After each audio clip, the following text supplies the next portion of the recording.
Welcome to the Polar Homestead. We learn finance, permaculture and prepping. A modern view of the world. Don't forget, freedom is in your hands.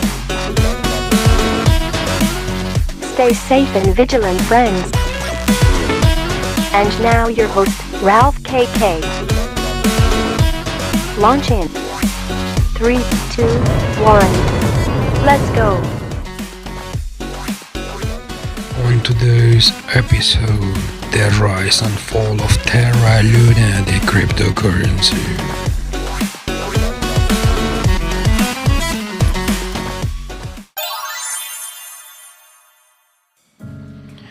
At the top, it had a market cap of around $40 billion and a price of approximately $119 per token.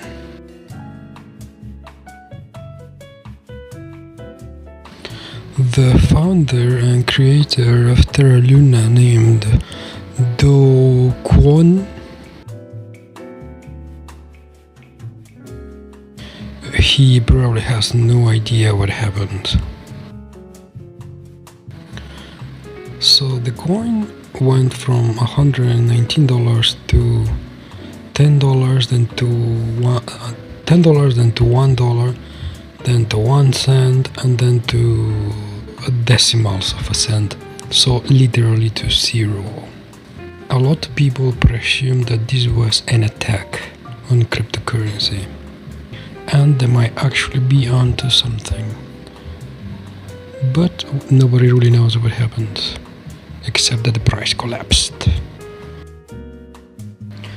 The question that everybody has is just what happened? What happened, bro? Where is my money? Where is my money? There was this guy called Trevon James from the ICO Mania from 2017, yeah? His most famous phrase was, he was like, "Hey bro, you still have all your coins, but technically you lost all your money." That was the most hilarious thing anybody could ever say about a Ponzi scheme. He was involved in BitConnect, this coin from 2017. Hey, hey, hey. Hey, hey, hey. Hey, hey, hey. What's up, BitConnect? Hey, everybody, my name is Carlos Matos, and I am coming from New York City, New York. Let me tell you guys that I am so excited, I am so happy, I am really so thrilled to be right now sharing this amazing, glorious, super and exciting moment of my life with all of you guys. And let me tell you that we are really changing the world as we know it. The world is not anymore the way it used to be. No. BitConnect! Wow! BitConnect!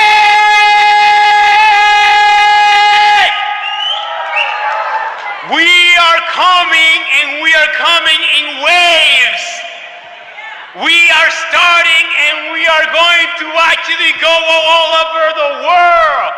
We are belting the entire world.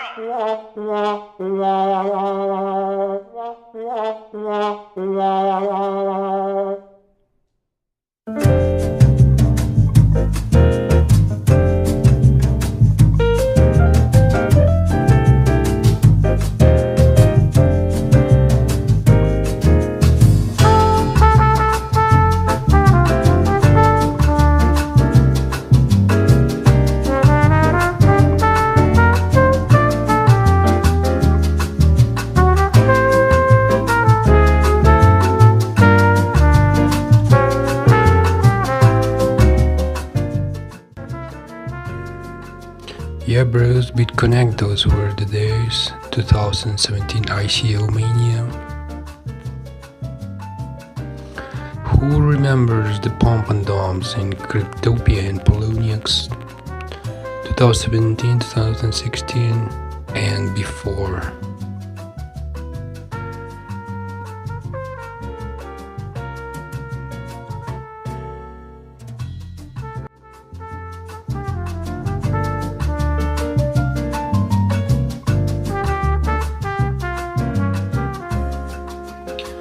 So yeah guys, 2017, those were the days. ICO mania, the dawn of Ethereum, and all this crazy experiment in the cryptosphere.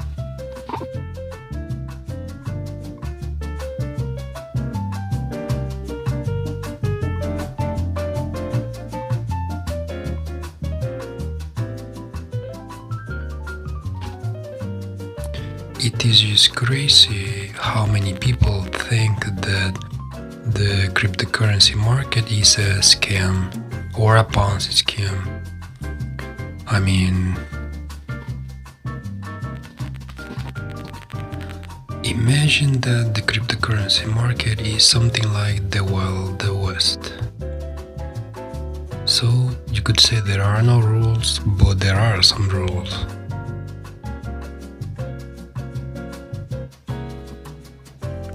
This is why people experiment, create projects. A lot of people lose their money, a lot of projects fail, a lot of things collapse. Because it is something new. Like a new frontier, like the Wild Wild West.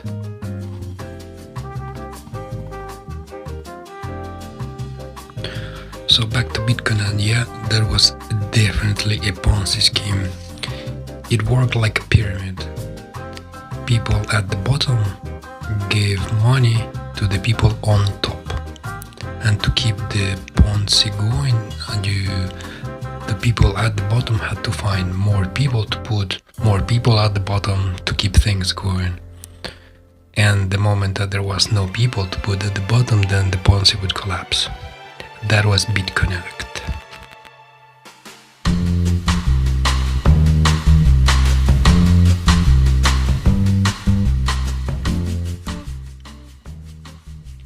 Now, if we are talking about Terra Luna, it was definitely not a Ponzi scheme. It was a very legitimate project. I will try to explain as simple as possible how Terra Luna worked. There was two tokens.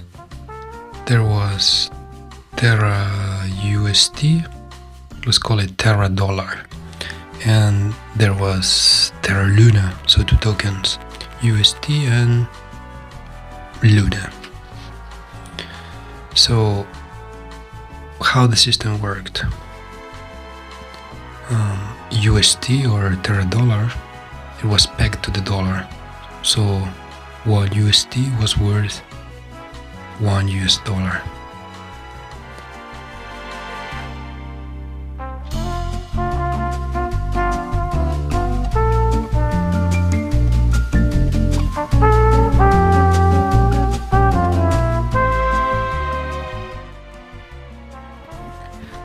A special thing about it is, or was, that USD was not backed by money in a bank, so it was only backed by collateral in cryptocurrency, which in this case was Bitcoin. They had some Bitcoin vaults.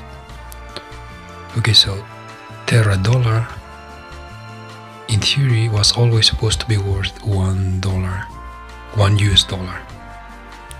And how it worked was that you exchanged some Terra Dollar for Luna token. So there was a swap made between these two tokens to keep a balance of $1 for 1 USD.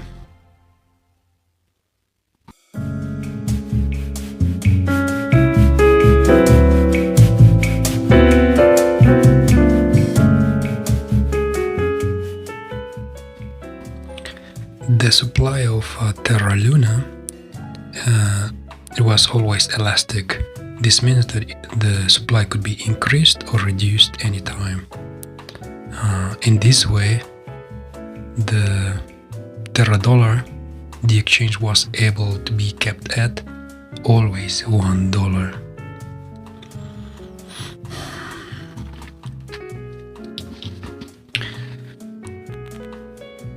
You could say that this was a very ambitious project because it was, you could say, completely decentralized. Decentralized in the sense that there was no banks holding any cash in any country. The stablecoin was collateralized by some crypto, like they had Bitcoin in their vault and maybe some other stuff like Ethereum or BNB. And this opened up a vector of attack, which a lot of people theorize that Terra Luna was attacked by, we don't want to mention names, but it was either a big organization, a big company, or a big government, because Terra Luna was a threat to the system, so they had to take it down. This is what conspiracy theories say.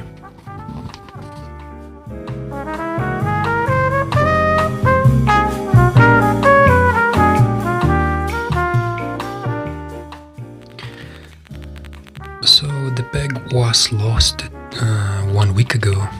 A little bit more than 1 week ago. The value of one Terra dollar was not $1 anymore. It just completely collapsed. So there was somebody attacking the network. How did they do this? So the rumor says that somebody got some Bitcoin, they collateralized it, they got like a bunch of Terra dollar, and then they started selling the Terra dollar for Luna. Hence, there was just too much money, and the system could not cope with this stress, because this third party, they were just continuously selling at any price until the peg was lost. So they kept selling Terra dollar all the way to zero. Well, okay, Terra Luna, the lowest point was worth 1 cent. I think it was 1 cent.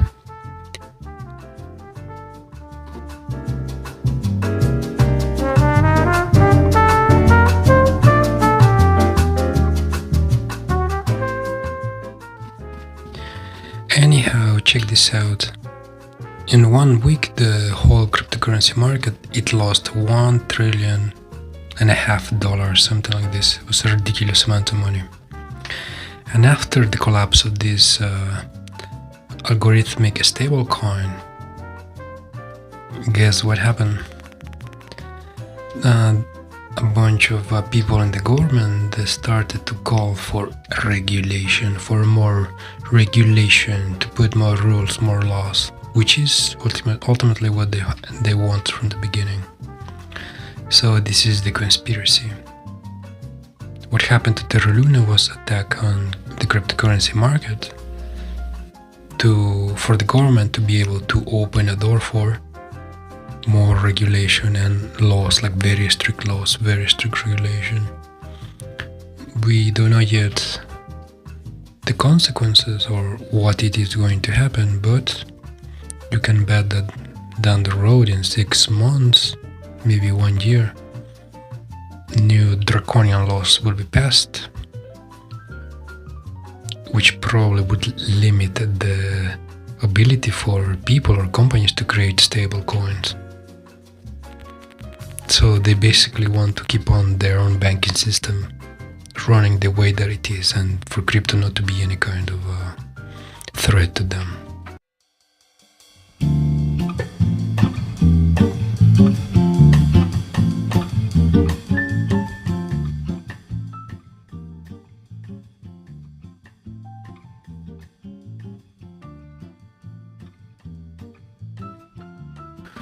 I think today is one of those days when we have to call Vitalik, you know?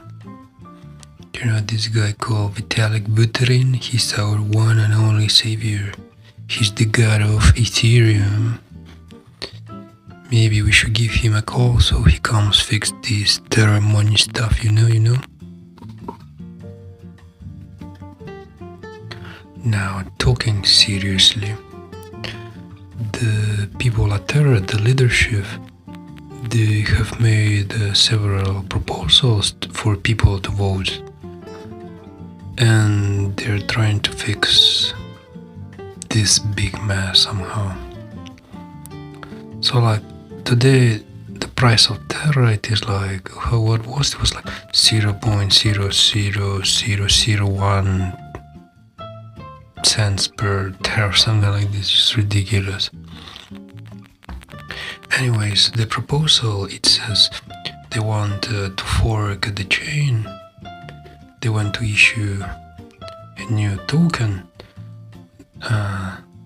and this token is going to be called like Luna 2 or something. They want to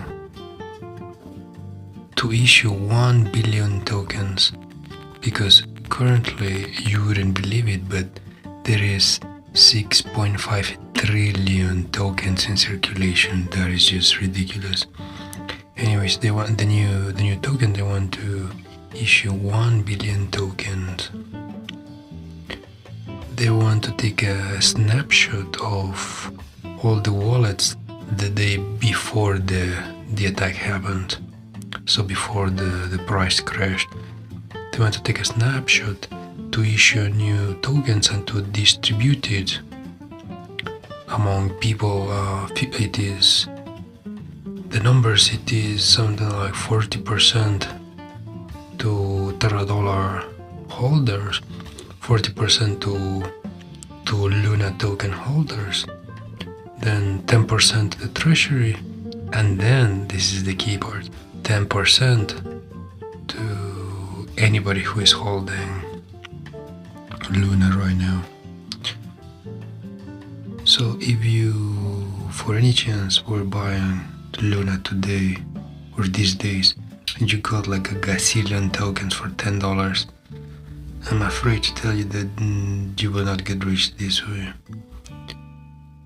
From this 10%, from 1 billion, this is 100 million tokens, so this 100 million, they're gonna distribute it equally to all the token holders of Luna, all of them, and they will give you a percentage that it is equal to the amount of tokens that you hold. So if you have 1 million tokens and the supply is 6.5 trillion, I wouldn't expect to get many or any of the new tokens.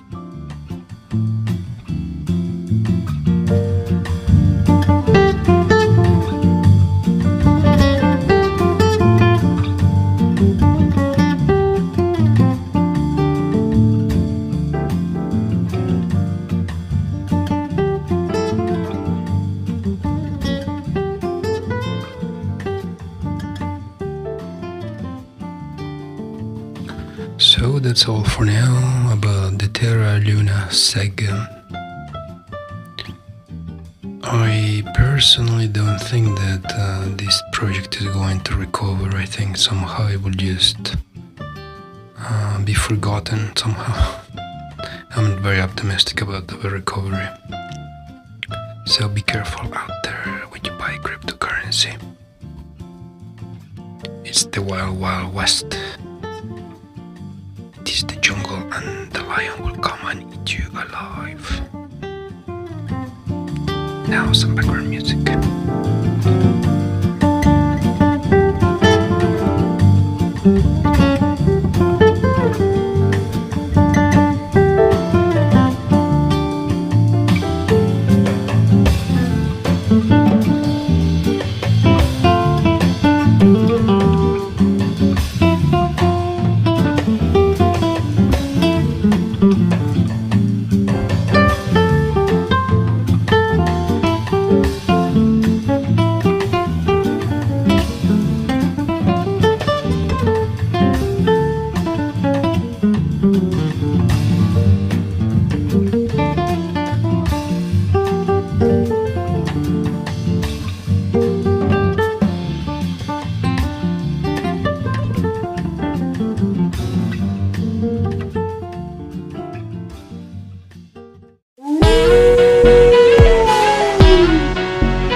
Polar Homestead. We learn finance, permaculture and prepping. A modern view of the world. Don't forget, freedom is in your hands. Stay safe and vigilant, friends. And now your host, Ralph KK. Launch in 3, 2, 1. Let's go.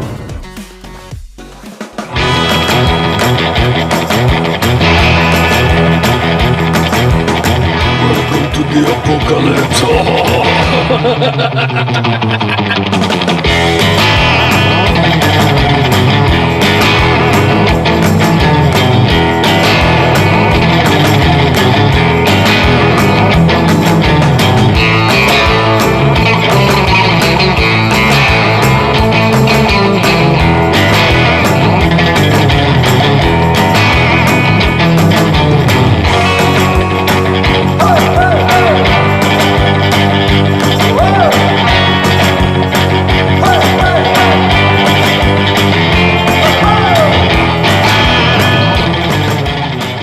Today we have a guest here. Her name is Christine from Norway.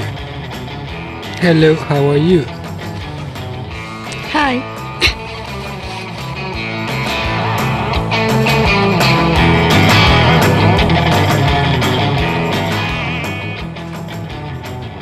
Okay, so let's talk about food insecurity. Tell me, can you grow any kind of food? We can grow food, but here the climate it is not that much kind like in the Central Europe, for example. No, but I mean in general, like you as a person, can you grow any kind of food? Yeah, sure. We have our little garden, but it's before we were using it more like fun to just to spend some free time closer to nature. But right now, probably with all of this situation happening, we will be more careful and pay more attention to this kind of activity.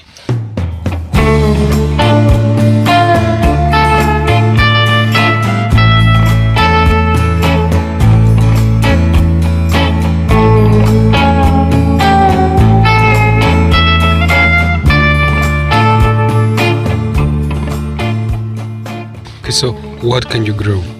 For example, you yourself, what can you grow? I can grow kale, potatoes, maybe radish. How do you grow potatoes? I'm an expert in growing of potatoes. How do you grow potatoes? I put it in the dirt and it's growing.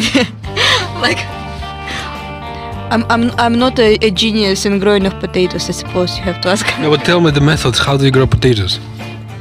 You put it in the dirt and No. How do you grow potatoes?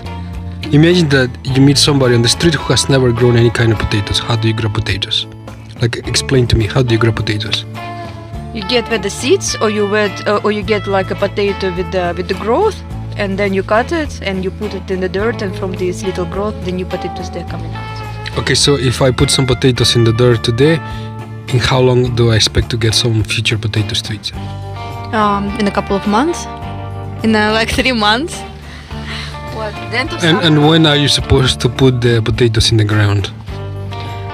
No, here we usually put it like in May, like beginning of May. So if I want some potatoes this winter, I should start to grow potatoes today, right now. Yeah, this is what I'm talking about. Okay.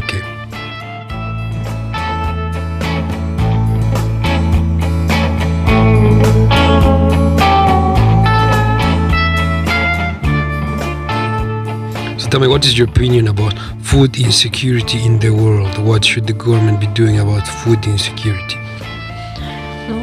I don't think that the government would listen what I say. So, like, this is their decisions, them, and what they do. It has like big influence on what's happening. So, what should they do? I don't think that there is anything that they can do instantly just to improve the situation right now. Like so for example, today you go to the supermarket. there is like a lot of things or food that you cannot find, or that it has double or triple in price, like wheat, like pasta, like sugar, salt, meat, beef. It has gone up like 5 times the price. So what can you do in these circumstances? For now, you still can get some, so just to not to make it too difficult for yourself, like for your budget, you just instead of one bag of pasta, you get like 2. You eat one and you put one for storage. Yeah, but I mean, if the price is the double, triple, what do? You cannot even afford one bag of pasta. Myself, I'm not in this situation, at least for now, and I hope that. What do you mean? Are you like a privileged citizen with a lot of money? This is what we're trying to tell people.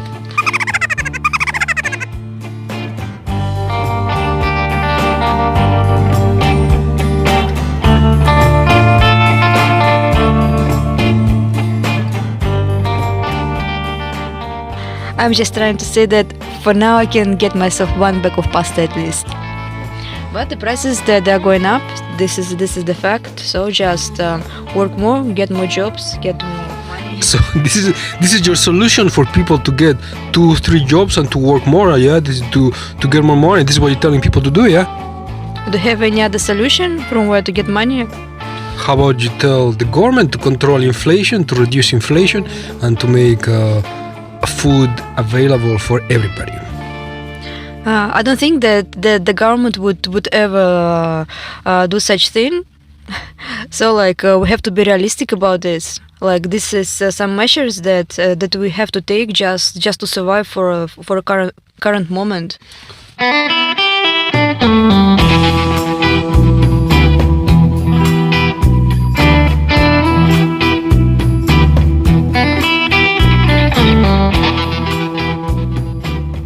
For example, in Germany, like last week or 2 weeks ago, in one day the prices of food, they just went up 50%, and maybe from that time until now the prices went up like 100%, something like this. So what should the German government do? What is your opinion about this? Somehow they have to control prices. Probably the government should put some stable like level of. So your idea is that there should be like price controls of certain food items. Is this what you are proposing? Or some like beneficial stuff, like to some giveaways for people who cannot afford it, especially for the people with the children and something like this. Any other ideas? No, any other idea. Like food coupons or something like they want to do in France? No, for now, I don't think that this is necessary just for now, but in the future, probably this is decision. And so one coupon for one potato, one coupon for one piece of bread, and one coupon for 1 liter of milk per week or something like this, yeah? No, maybe this is some kind of bag of food, like just items first necessity. Like what? Like milk, bread, salt, sugar, oil. Okay, so you're telling me that in the current situation of high inflation, what people should do, your recommendation is that they should get, instead of 1 job, they should get 3 jobs. And then also, people should start growing potatoes, yeah? And also the government should give out food coupons. And so in these 3 ways, then everybody would be happy with a lot of food. Is this what you're proposing? This is not exactly what I said. First of all, like you should get some extra income in case you can. Then also, in case you have some debts like credit cards, you have to try to not to spend to not to gain more debt and better pay it off, yeah, to not to be owning something. Also, like this is the point. And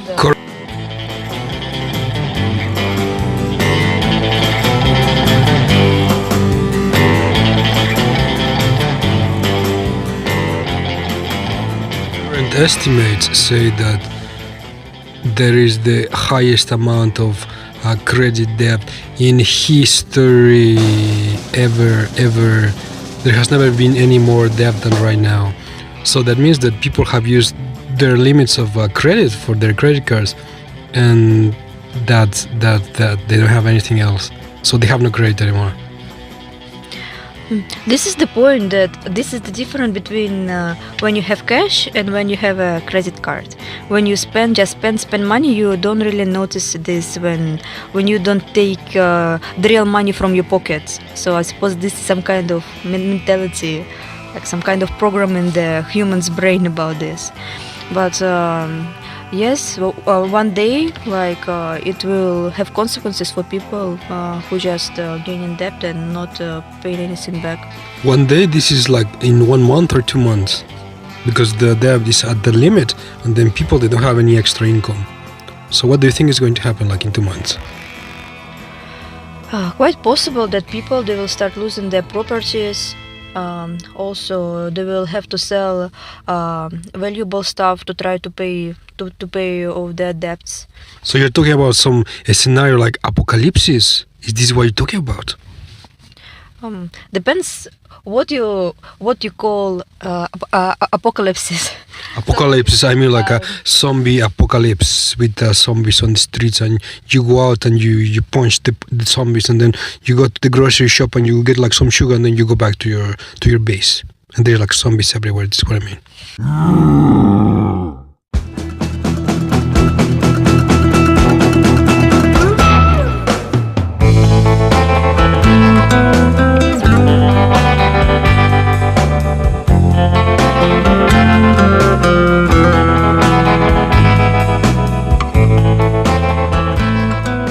Not in the situation yet when people, they're like really at the border of like poverty or something, like just like the end of the world. But people, they will lose this kind of lifestyle they got used to, especially like Europe, USA, with the very high standards of living. So you're saying that the Europeans, they're gonna go to third world status? This is what you mean?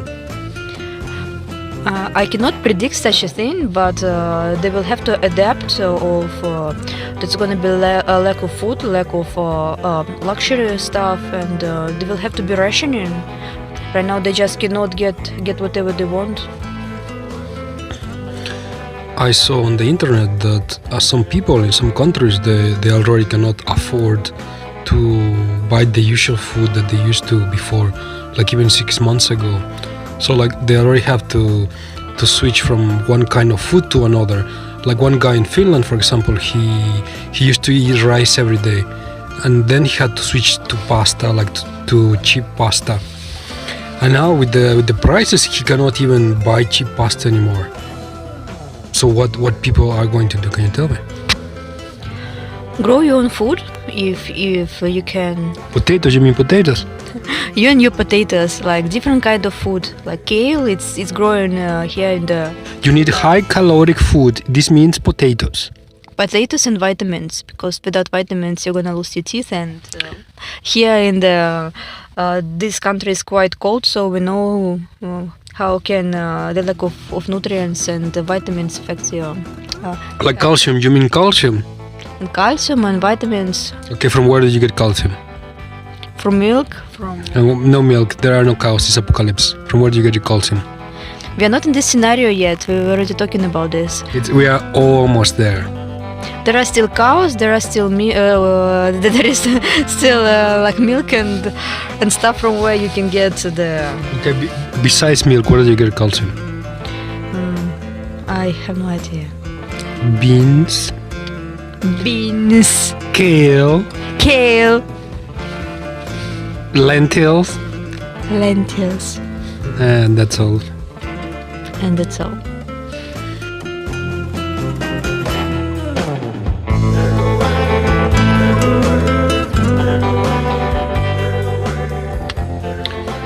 Okay, so what is your advice for the audience to do in the coming months to improve their situation, their food security, and in general their well-being? What do you recommend for the audience?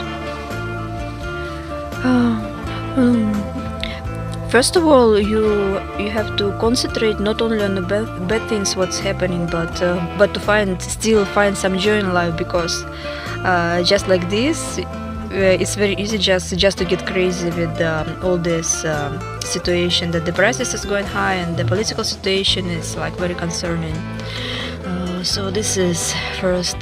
Second, yes, like while you can still get some extra stuff, like instead of especially in case you see something with like for sale or a big amount of food on the shelf, just take a couple of boxes of pasta or any other kind of food, just extra for storage, and learn the way how to grow your own food. Because this skill will serve you good in the days which are coming.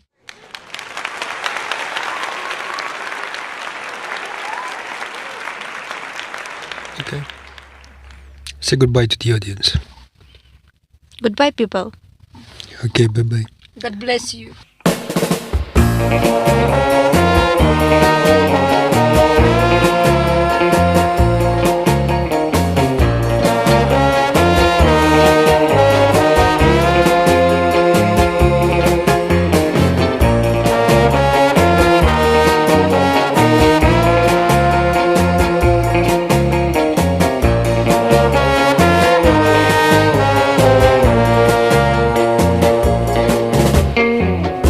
I spend my days in despair, for in my mind you're still there. When nights turn cold and blue, how will I live without you?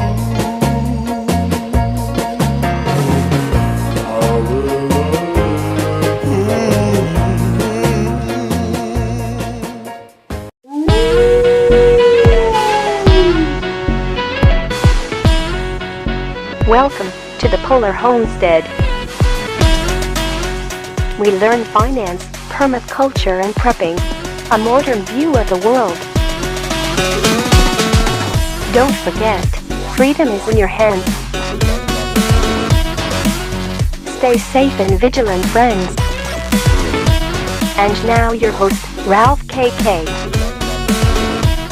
Launch in 3, 2, 1. Let's go.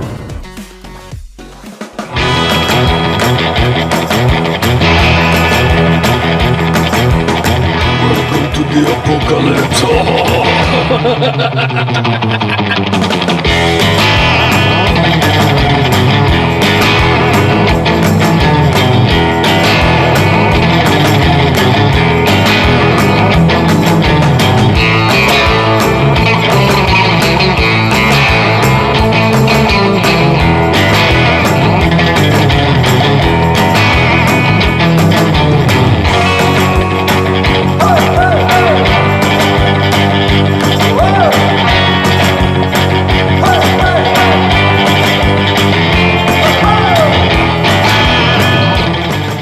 Hello and welcome to the studio. It is me, your host, Mr. Ralph KK.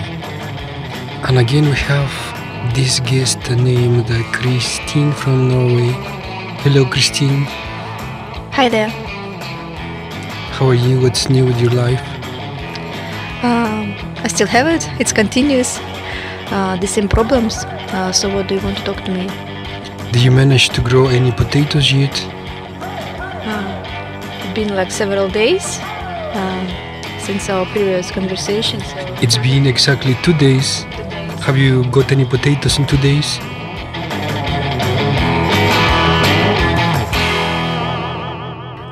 you asked me last time. It takes several months for them to grow. So if you have any other question except your famous potatoes. Between 3 months and 4 months, this is what it takes to grow potatoes. So, what do you think about the current condition of the world? It's the same. No, it is not the same. Today, check out, in the news we have monkeypox. What's this? Monkeypox. this is a viral disease similar to chickenpox, and it is a new disease and it's spreading in the USA and in Europe. Today there has been 8 cases in Italy. Like every day you just find something like this in the news, so or pig flu or bird flu or something like this.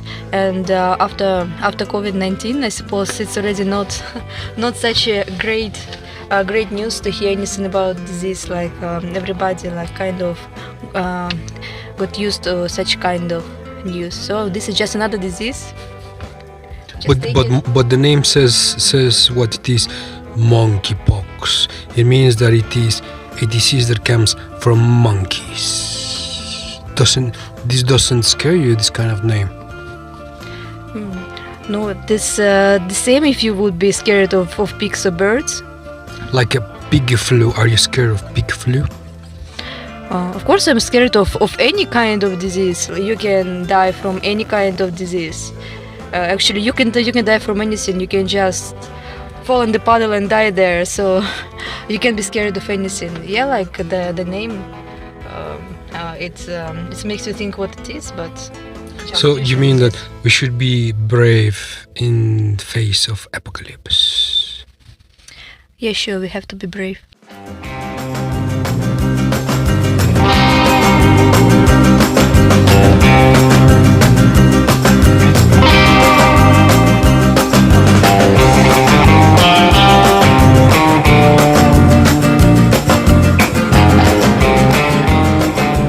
So what else? You know what's happening in Sri Lanka? Do you know about Sri Lanka? Yeah, this is horrible news. What's happening in Sri Lanka? All of these riots and the last news about the leader. But why are people rioting in Sri Lanka?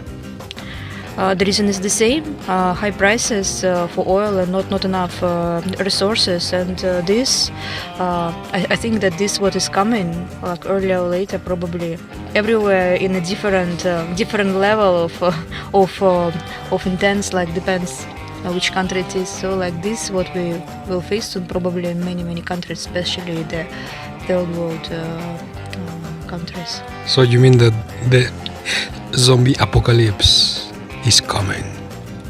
I already got that. This is your favorite phrase, zombie apocalypse. Yeah. Anyways, people, they're angry, they're writing.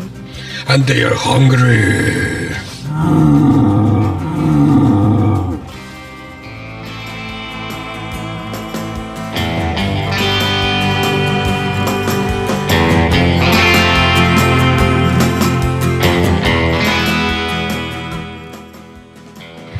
People, they're all the time hungry.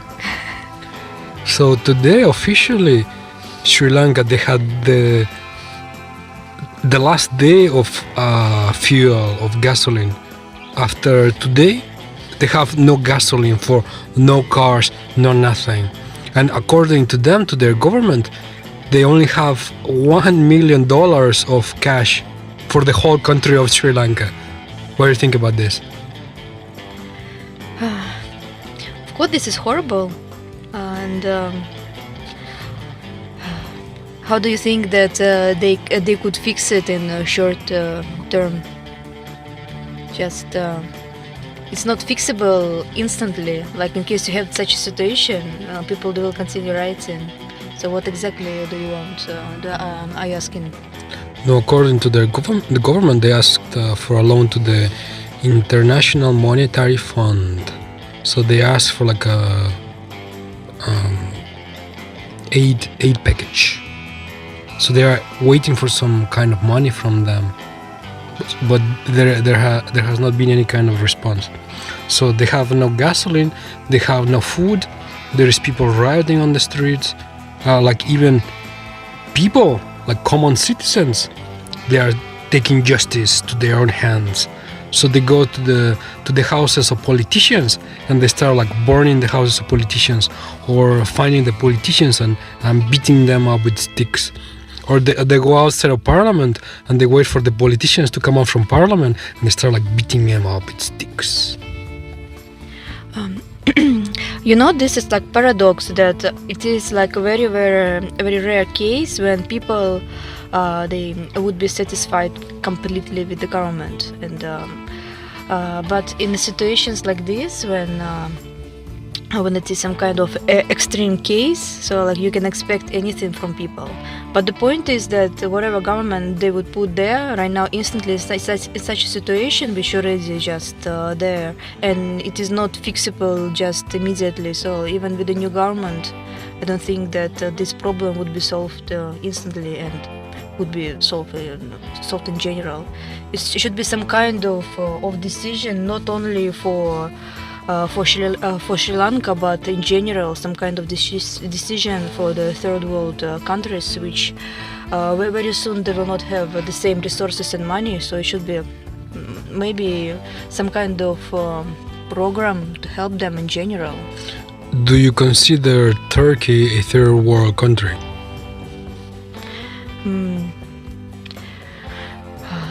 Difficult to say, probably not. They have a great income from tourism. So I don't know. They have like a lot of ways to get income. Today the Turkish lira is collapsing again versus all the foreign currencies, and the prices they are rising, and people they're gonna start rioting. The key word here is again. So it just happened again. Okay, what about Iran, for example? The price of bread, it went up 10 times in one day.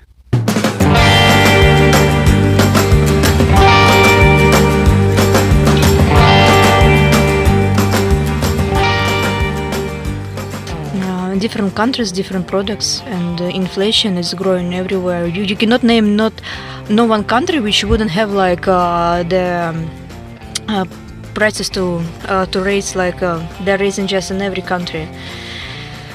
In Iran this is one thing, and in Germany this is the other thing.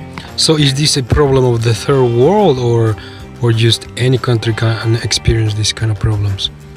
I suppose any country, just like I say that if we are talking about the third world countries, it just coming like faster because of the lack of some stuff, the same like lack of money and resources. More developed countries, like European countries, it's also coming, but with not such a great speed. Today in Italy, in Napoli, people were rioting because of the prices of food, because the prices of gasoline, the prices of gas, all the prices they are just going up to infinity. They're coming to infinity everywhere. Look at all the prices. You go to the shop and just compare prices from 1 week ago. And this about Italy, this is also about the mentality of these people. Like, have you been to Italy? I have been to Italy. People there are very nice. Yeah, and also they're very expressive, so they cannot just hold this. If they don't like something, they just go outside and they shout it loud.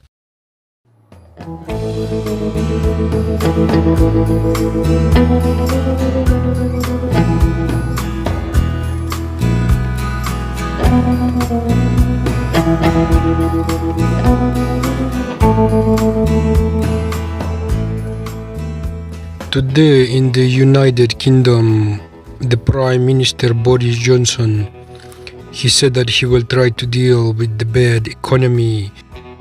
He said that the bad economy is the fault of the bankers. Anything new? He all the time talking about. But he said that the bad economy in the United Kingdom is like the worst in 40 years. Inflation is the worst in 40 years. And he said that this is the fault of the bankers. Is this true or not? In which way? Because the policies of the bankers have led to the inflation in the United Kingdom to be 40-year high. Usually, like, of course, he would try to blame it on something, and it's very difficult for them to accept what is happening for real, because like everything is connected. Like the price for oil, the dollar, the same. Like because of this instant printing of money, it's like this constant like huge inflation. It would be very. Very stupid to not accept that it would also have big impact for Europe and for all the and for United Kingdom, which are not part of Europe. So you are saying that this inflation is caused by the all the infinite amount of money being printed. Obviously.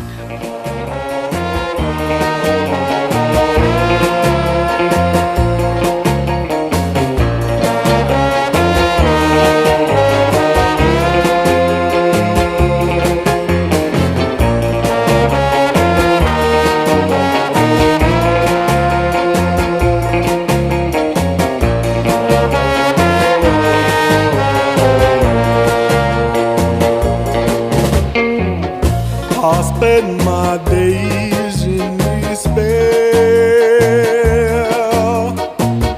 for in my mind you're still there. When nights turn cold and blue, how will I live without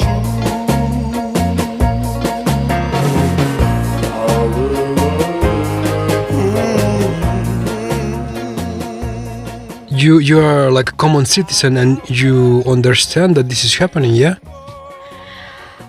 You don't need to be genius. You don't have to be genius to understand this.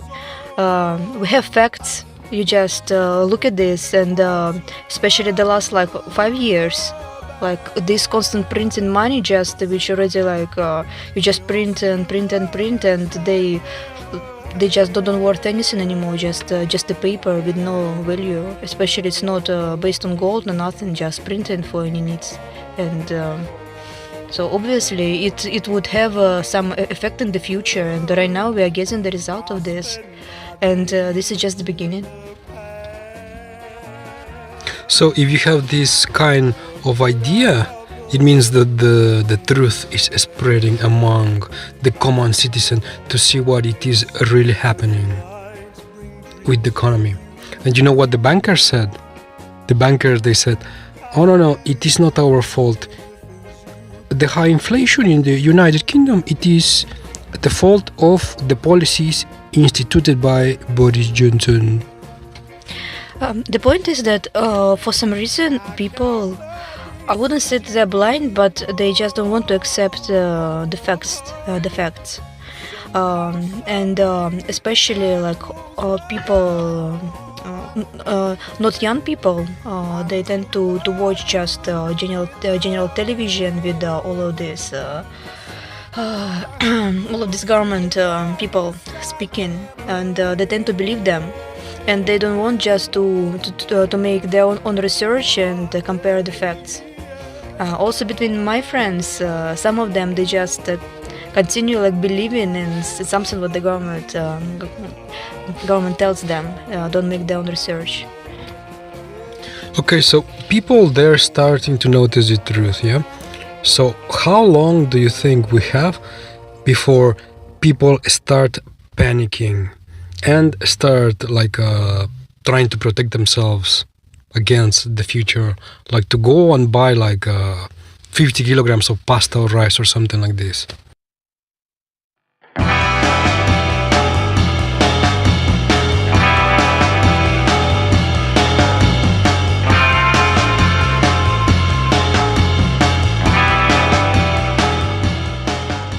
This is also like two-side situation. Like when people they start panicking and they're buying piles and piles of pasta and other and potatoes and sugar and salt.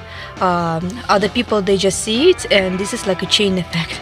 So like as soon as more people, they will start getting more stuff in the shop, the more people will join them, because not only because of the understanding the situation that it's going to be not enough of food, but because they think that the other people, they will just take everything and there's going to be nothing left. Just from this point of view, not from the point of view that they do really realize what's happening. Okay, so how long do we have until people start panicking? I don't know, like I think that we will see it closer to the end of autumn, when it's gonna get colder, and also when farmers they will get the crops from this year. So the end of summer, they will see that this is not enough. Maybe then people, they will realize, but who knows? Maybe earlier. Maybe earlier. Who knows? Who knows?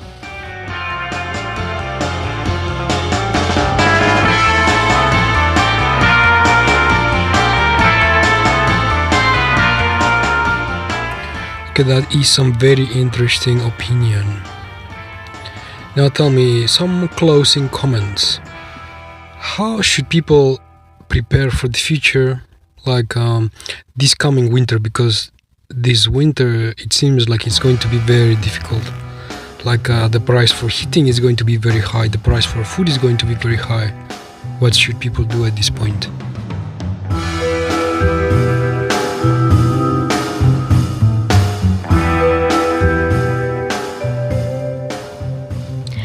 We kind of discussed it last time, so I already said that get some extra food for storage, get another source of income. Also, probably what I would like to add, that probably people, they should learn some skills of surviving.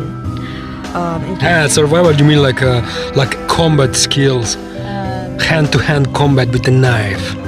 This is not what I'm talking about, just usual survival stuff when you go to the forest, for example, like when you need to make a fire without a lighter, yeah? Can you do it in case you have like an emergency? What do you mean, with like stones or something like this?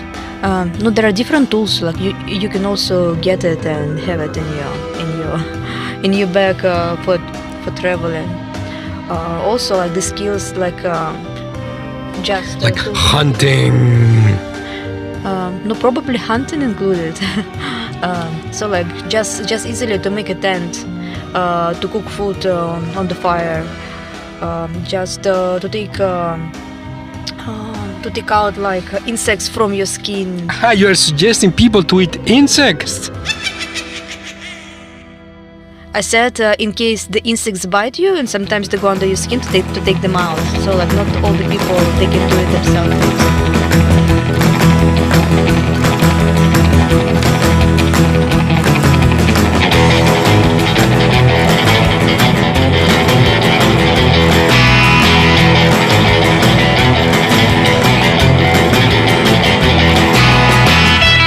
Okay. And how to protect themselves from wild animals, like a bear. And also self-defense against the people. Hand-to-hand combat with a knife. You're too violent. Just for people to not to let to punch you. In case they're angry, like in case you're in the crowd and you need just to get some shelter and protection, just to punch somebody to. So then you mean something like a pepper spray. Or pepper spray. To blind the enemy. Okay. That sounds very, very smart and intelligent. Okay, say goodbye to everybody. Goodbye, people, stay safe. What else? You forgot to say something. I will not say this.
Welcome to the Polar Homestead.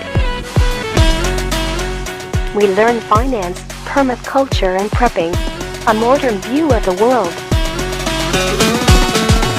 Don't forget, freedom is in your hands. Stay safe and vigilant, friends. And now your host, Ralph KK. Launch in 3, 2, 1.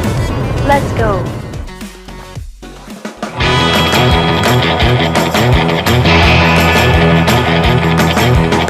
Welcome to the apocalypse.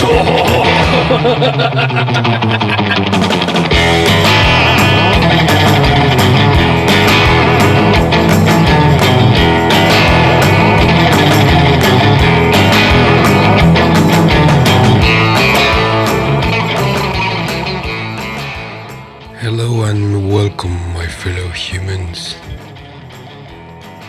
This is Ralph KK. This is the Polar Homestead podcast. Today we have a very interesting topic to talk about. Considering everything that is going on around, like check out the news, you see. The main problem today, or the current problem today, is food insecurity. By food insecurity, I mean that the amount of people that has no access to food or to adequate amounts of food is greatly increasing daily, particularly in developing nations. There it's a big problem, but it's not only them, because soon it is going to be a problem of the first world. The first step before there is a scarcity or lack of food, the first step is high prices for food. If you go today to the supermarket, you will notice that the prices for everything, they have greatly increased. At least 2 or 3 times of what it used to be last year, for example. And today the main problem is wheat. There is not enough wheat in the world. According to some research done by a company that uses artificial intelligence to calculate how much wheat there is left in the world, according to them, there is around 10 weeks left of wheat in the world, for the whole world. 10 weeks left, and after that, there is no more. I mean, can you imagine what this would do to civilization? Like what would Italy be without pasta? Can you imagine, Italy with no pasta, or France without a baguette? This is apocalypse. Or maybe somewhere near the end of our civilization. I mean, in my entire life, I've never heard of a time where there was no wheat or food crops. Well, I mean, in the 80s, in the 90s, it was a big problem. The times of famine in Africa, that was a big problem in the 80s and 90s. I do remember that. Supposedly the supply chain today is in a terrible condition, the worst that it has ever been in history. We have this situation happening over there in Ukraine, which doesn't let the wheat to come out to be exported to their countries. Ukraine, they are like a major producer. They produce around a quarter of the whole wheat of the world, or something like this. So what can you do in these circumstances as a person? If I were you, I would go to the supermarket and start buying pasta. All the pasta that you can get while you still can get pasta. The shelf life of pasta I mean, if it is airtight, it is approximately 5 years with acceptable flavor. So pasta in reality, it never expires. You could have it 10 years, 20 years, maybe 30 years if it is airtight. The pasta itself, probably it wouldn't go bad, but it might just taste a little bit funny. You could eat pasta that is 30 years old. It would not kill you, but it might just taste a little bit funny. But if we are talking about quality, like pasta that you can eat, that you can make a dish, 5 years, this is a good time for storage, if it is airtight. So airtight, this means that it's in a plastic bag and there is no air coming in, coming out. And then you store it in some cold, dark place. Cold, I mean like 0 to 5 Celsius. This means cold.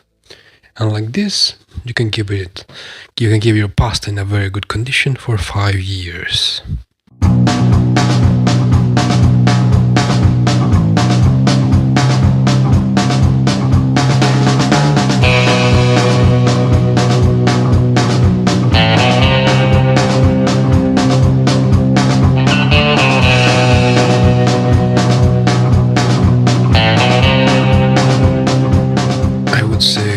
One of the most important topics for this year 2022, it would be how to grow food and food preservation. This should be your main concern today. Well, besides inflation and wealth creation and how to keep your wealth in these circumstances, but I mean you could have all the gold in the world, but if you don't have something to eat, what are you going to do with all this gold? You cannot eat gold, but you can eat pasta. This is for sure.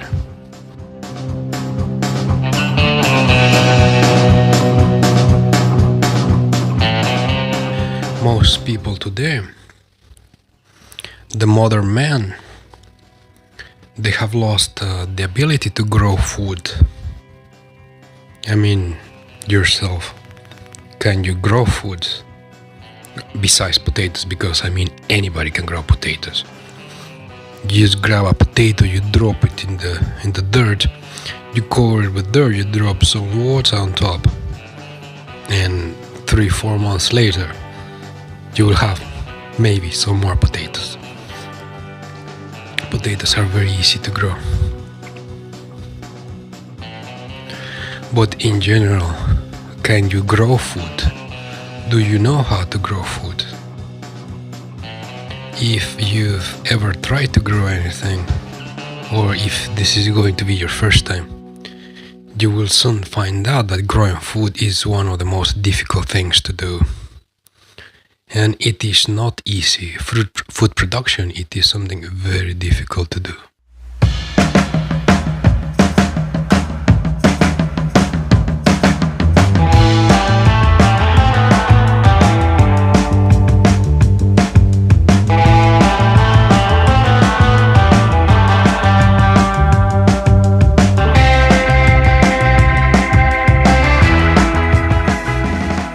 Along your journey of growing food, you will have many disappointments. There is nothing like the feeling of putting some seeds in the ground, seeing those seeds growing, a plant comes out, and you have some kind of attachment to this new plant that you have kind of created. And then maybe a couple of weeks later, maybe a month later, 2 months later, then what if something happens, like if it is outside, what if it is too hot, or what if there is no water, and then the plant dies. Then what do? This will be a big disappointment to lose a plant that you were growing. And this can disappoint you or encourage you.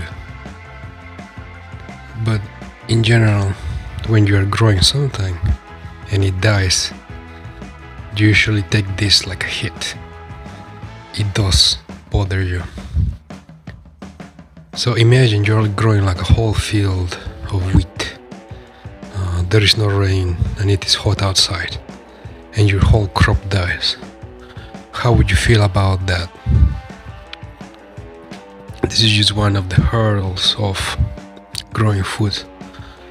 We use the method in itself. How do you grow food? The method. It is something like a step-by-step thing to do, where you can fail all along the way. It is not smooth. So my recommendation for you today would be to learn how to grow something. Start with potatoes, move on to beans, maybe continue with beans. Beans are something that are not so difficult to grow. I mean, there are some food crops which you can grow, which are very easy. You start with potatoes, you move to beans, then you move to something else. For example, kale. Kale is super easy to grow. And once you establish a plant, it will keep coming back like every year for a couple of years. From 5 to 10 years. One kale plant, it will give you food every year. You have to fertilize it 2 times per year. At the end of the season, you cut it down a little bit. And if winter comes, if you live in a place where there is snow, and like before winter you put some mulch around the plant just to protect it. This is kale, a plant which is very nutritious and will feed you every year.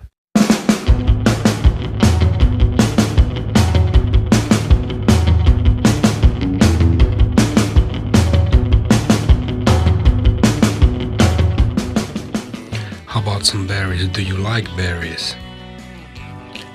Berry bushes, it is another plant which once you put in the ground, it will come back every year for several years, 5 to 10 usually. And every year it will give you a crop. Depending, there are dozens, maybe hundreds of varieties of berry bushes. I particularly like blackcurrants, because the bushes of blackcurrants, they become very big, up to, let's say, up to 2 meters tall and 1.5 meter wide. So can you picture this? A berry bush, blackcurrant, 2 meters high, 1.5 meters wide. Can you imagine this? It's almost like a tree. And every year, this tree-looking plant, it is going to give you, if you have like a mature plant of around this size, like a big plant, it can give you up to 10 kilograms of berries per bush. And once you establish this plant, it will come back every year. And it requires almost minimum care. All you have to do is to fertilize it from spring up to, let's say, the beginning of autumn. You just have to fertilize it carefully every 2 weeks, and different kinds of nutrients. There is some science behind this, like which nutrients are, how to give the plant the nutrients, what kinds of nutrients. There is some science behind this, but once you understand what you have to do and how to do it, then it becomes easy to do. And you do it every year, and every year you get maybe 10 kilograms per bush of berries, you will have so many black currants that you will not know what to do with it. Like every year myself, I just have buckets and buckets of black currant. I am eating them fresh. I freeze a lot of them. I make jams. I give it to neighbors fresh. I make jams. I give it to neighbors because I have so much of them that I just don't know what to do with it. But in times of crisis like today, these berries, the best way to preserve them would be jams or freezing them. But the jams, they don't need any kind of refrigeration, and you can just put it in a dark shelf. You can keep it there for a couple of years, 3 to 5, if you make a jam.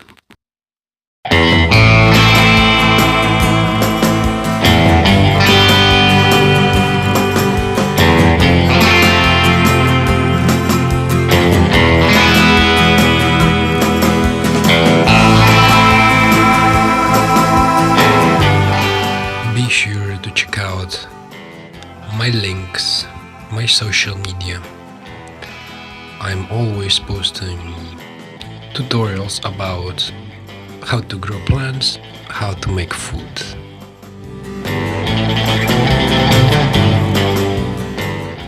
Another thing that you should be learning today, it is learn how to cook, learn how to prepare food. And I think that you should start with learning how to bake bread. Bread is a food staple. It is something basic that you can create.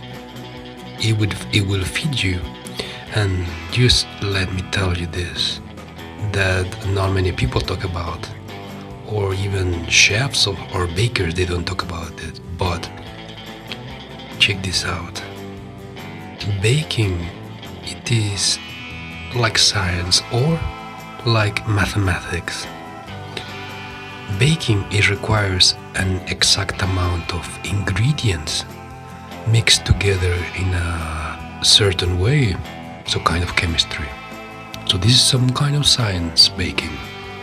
So you have your exact ingredients, your exact way of mixing them, and then you put your mixture in a mold and you bake it at a certain temperature.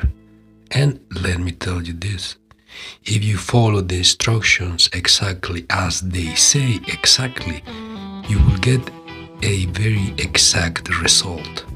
So even if you have never cooked anything in your life, if you follow the instructions to bake something, you will get a good result if you follow the instructions exactly. Because baking, it is like some kind of science.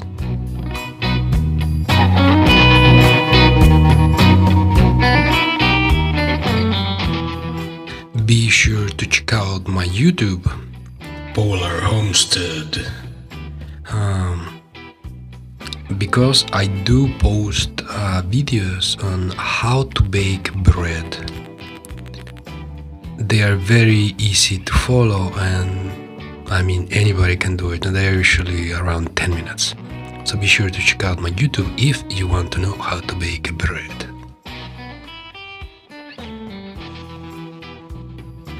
Well, that's all for today, folks. The podcast was fun, interesting, and informative. I'll see you on the other side.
Welcome to the Polar Homestead. We learn finance, permaculture and prepping. A modern view of the world.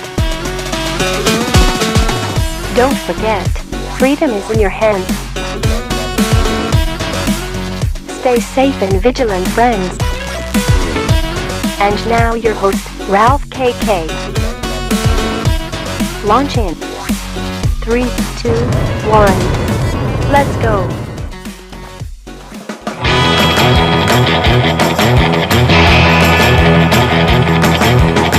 Welcome to the apocalypse.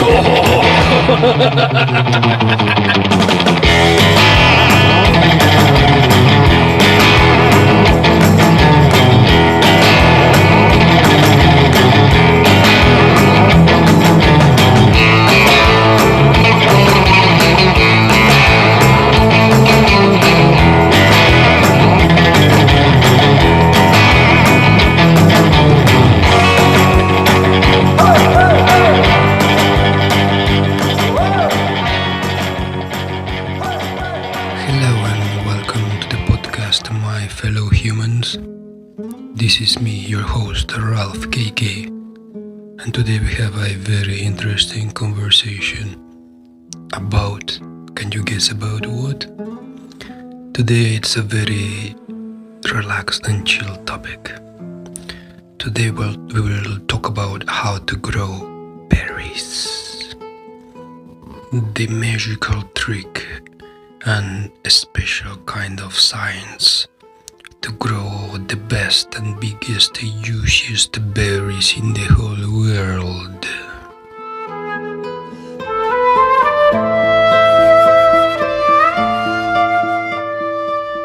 So, berries, they are a yearly crop. So every year you get a certain amount of berries at the end of the growing season. So around the end of August, start of September, okay, let's say the end of August, you get your crop. Then winter comes, the berry bushes, they go to sleep, and they will be sleeping until spring comes back again. Usually after the last snow falls, the berry bush will wake up and start growing again. So during winter you could say that they are in some kind of hibernation.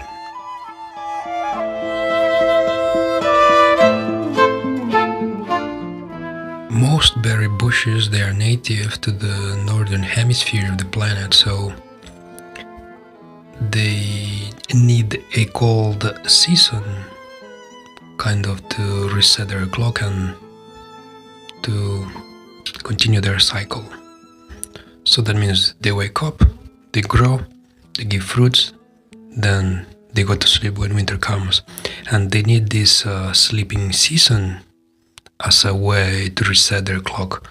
So it's usually not common or a bit difficult to grow berries in warm climates or tropical places like Brazil, in the Amazon or something like this. It is difficult because there's this cold season that the berry bushes, they need to reset their cycle, to store their cycle again.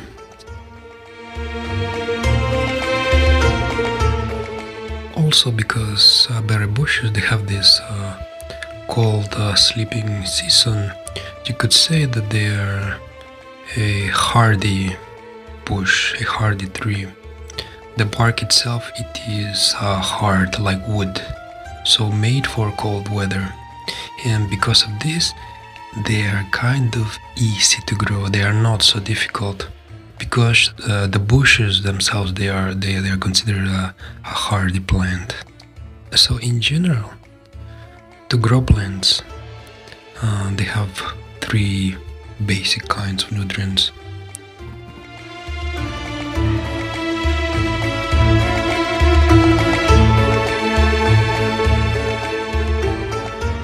Three main fertilizers, let's say.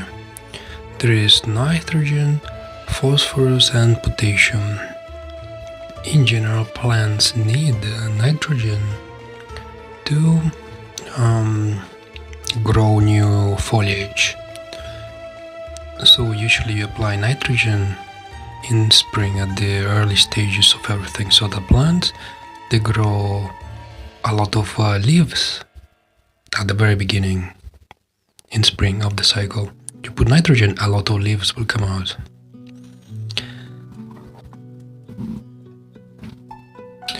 Then phosphorus. It is a vital nutrient. It is usually the nutrient that helps plant to develop the whole system, like roots, stems, and in general to keep the plant healthy.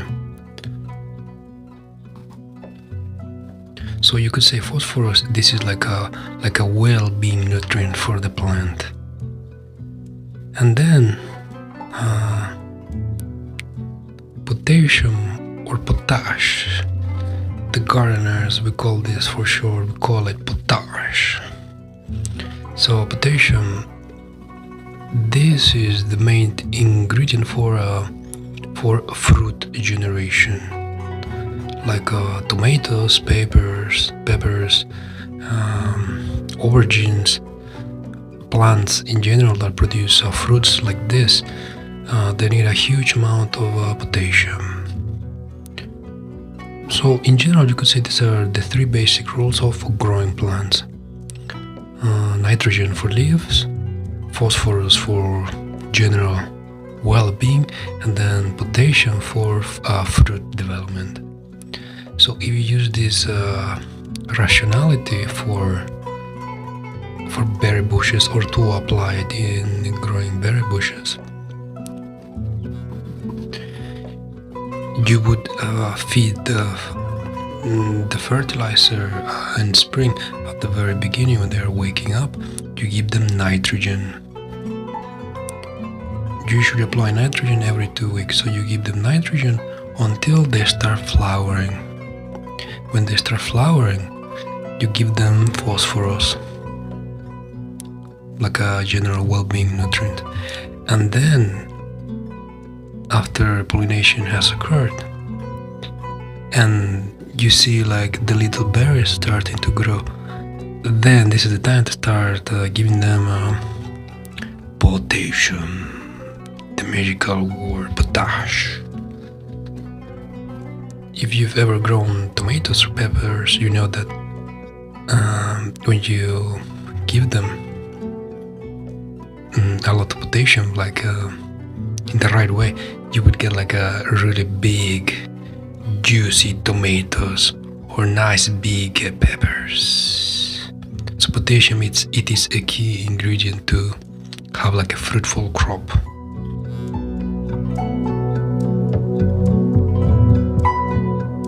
But then some people would ask me, so if potassium it is for fruit development, should I give potassium to corn plants?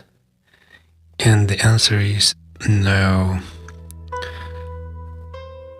These three basic rules apply in general for most plants, but then each specific plant has a different growth cycle and different nutrient requirements. For example, corn, this plant, it only eats nitrogen. Even for fruit production, for the corn cob, it only eats nitrogen, and a lot of nitrogen.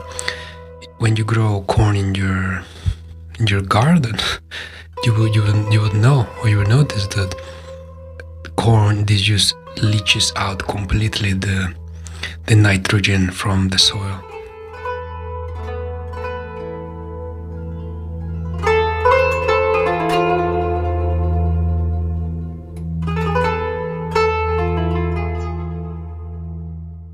So in the same area you could maximum 2 times grow corn, and then you have to switch to a different crop because there will be no nitrogen at all in the soil. So you have to swap, to change your crops constantly. with corn, what most people do is they grow corn one season or half the year, yeah, and then they switch to nitrogen fixating plants like beans. You grow beans after you grow corn, so the beans, they are nitrogen fixating plants into the soil. They will fixate the nitrogen back.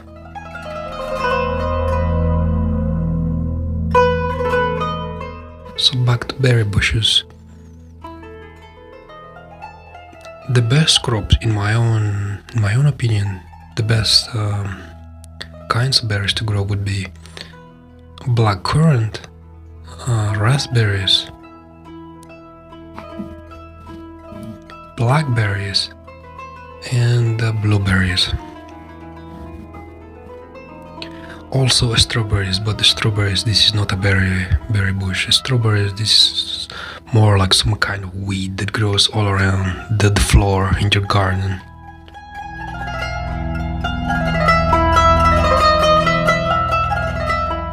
So let's say you're growing blackcurrants, some raspberries, and some blackberries. So what you would do in general, this is a trade secret. I'm gonna tell you all my secrets. Spring comes, so the snow melts. Spring comes 1 week, 2 weeks after the last snow. You start to see some life coming back to your dry wood bushes. You see some small little growth there. This is the time to start feeding them nitrogen. And what you would do at this point, you would feed them a liquid solution of nitrogen. So you would buy the fertilizer and you would follow the instructions of how much to apply. It's usually something like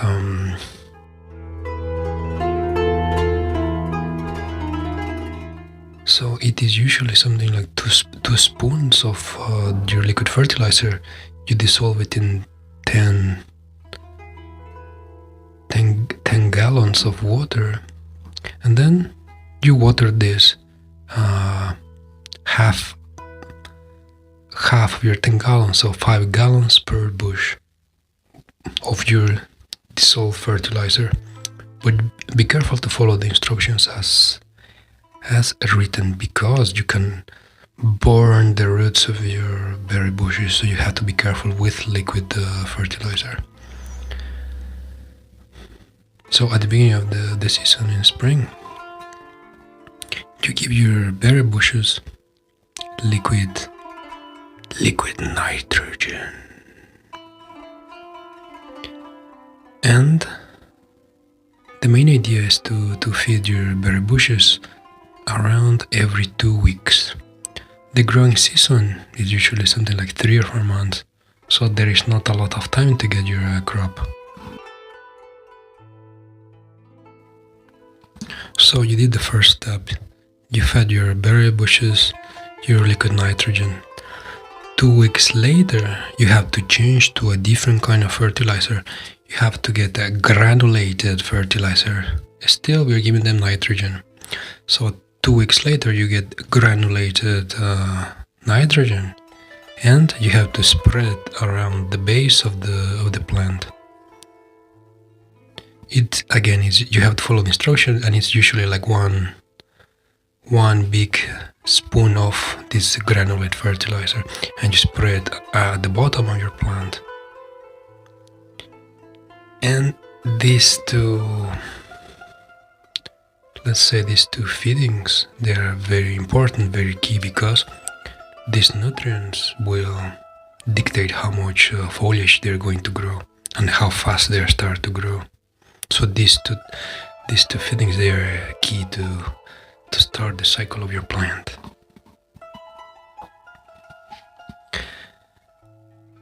Then it's been 1 month, so your plant is growing, there is a bunch of leaves, and it's just growing happily under the sun. Again, 2 weeks later, after you put the granulate, now it is time to feed them some phosphorus.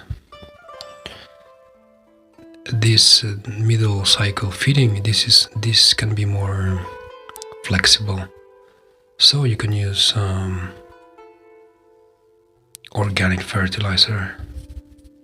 You can use chicken manure, cow manure.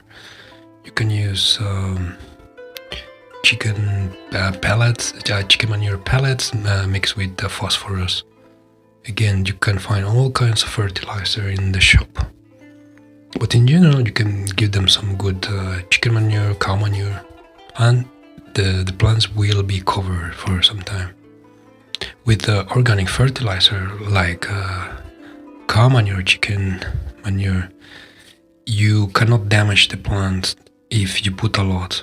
So with this, you can be flexible. You could usually give them like one or two fists or handful of fertilizer per bush, and it's organic, it's natural. You cannot damage the plant, so you can just drop it around the dirt at the bottom.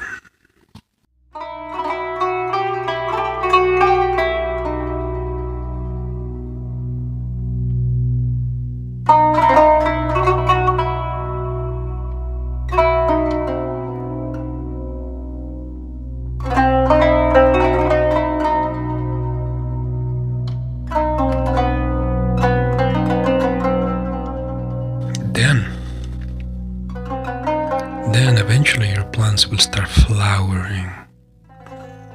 And then this is the key time to check what is happening in your plants. Again, if you're in the middle of the cycle, you feed them something organic, cow manure, chicken manure, or even worm castings. This is also like very good fertilizer. So your bushes, they flowered, they got pollinated, and you can see some berries coming out, some berries growing there.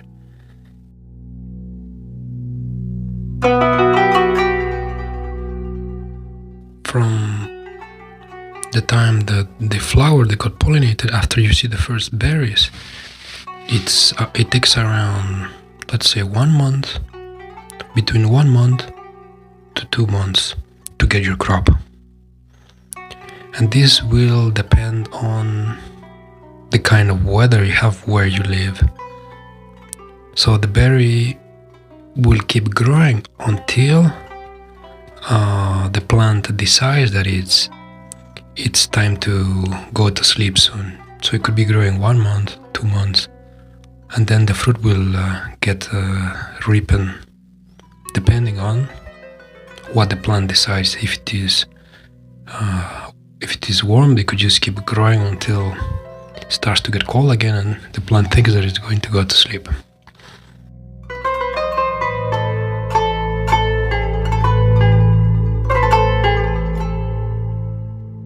After the fruit starts to grow, like a small little berry, small little berries start to grow. You have 2 or 3 more, let's say 3 to 4 more feedings. And then, because it is going to be like 1 or 2 months, so you don't need to rush the process. You don't need to give them liquid potash. So you would give them granulate. I would say this is the best method to do it. So you need to go to the shop, you need to find some granulate of potash.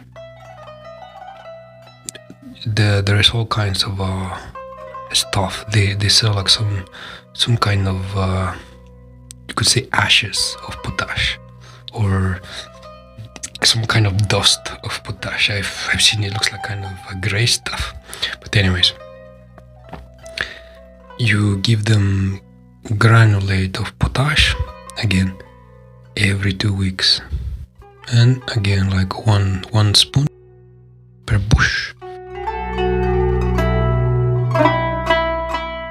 These are general guidelines for your berry bushes for blackcurrant, raspberries and blackberries. General guidelines. It also works for blueberries, but with blueberries, they like acidic soil. So for blueberries, you need to make your soil acidic. For this, you can buy some specialized fertilizer. You can also use coffee grounds. Coffee grounds will turn your soil acidic. You can also use mulch, wood mulch, but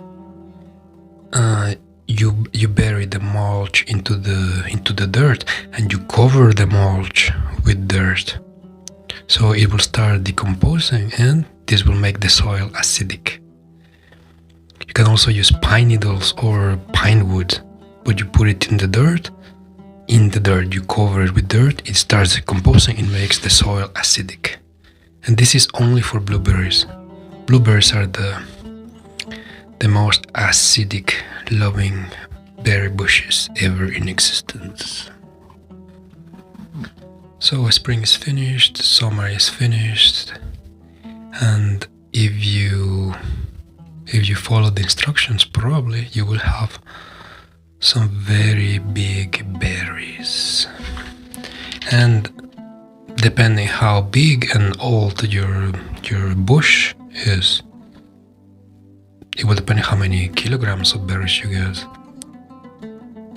Like my black currants, they usually give me like between 5 and 10 kilograms of black currants, for example. The raspberries also, depending how big the plant is, they will give you many berries to eat. Strawberries, this is another story for another podcast. And the strawberries, I would highly recommend you to grow it because it's one of the easiest things to grow. But again, strawberries, this is information for another time, for another podcast. Hope you enjoyed the information, and I'll see you again next time. Enjoy the music.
Welcome to the Polar Homestead. We learn finance, permaculture and prepping, a modern view of the world. Don't forget, freedom is in your hands. Stay safe and vigilant, friends. And now your host, Ralph KK. Launch in 3, 2, 1. Let's go.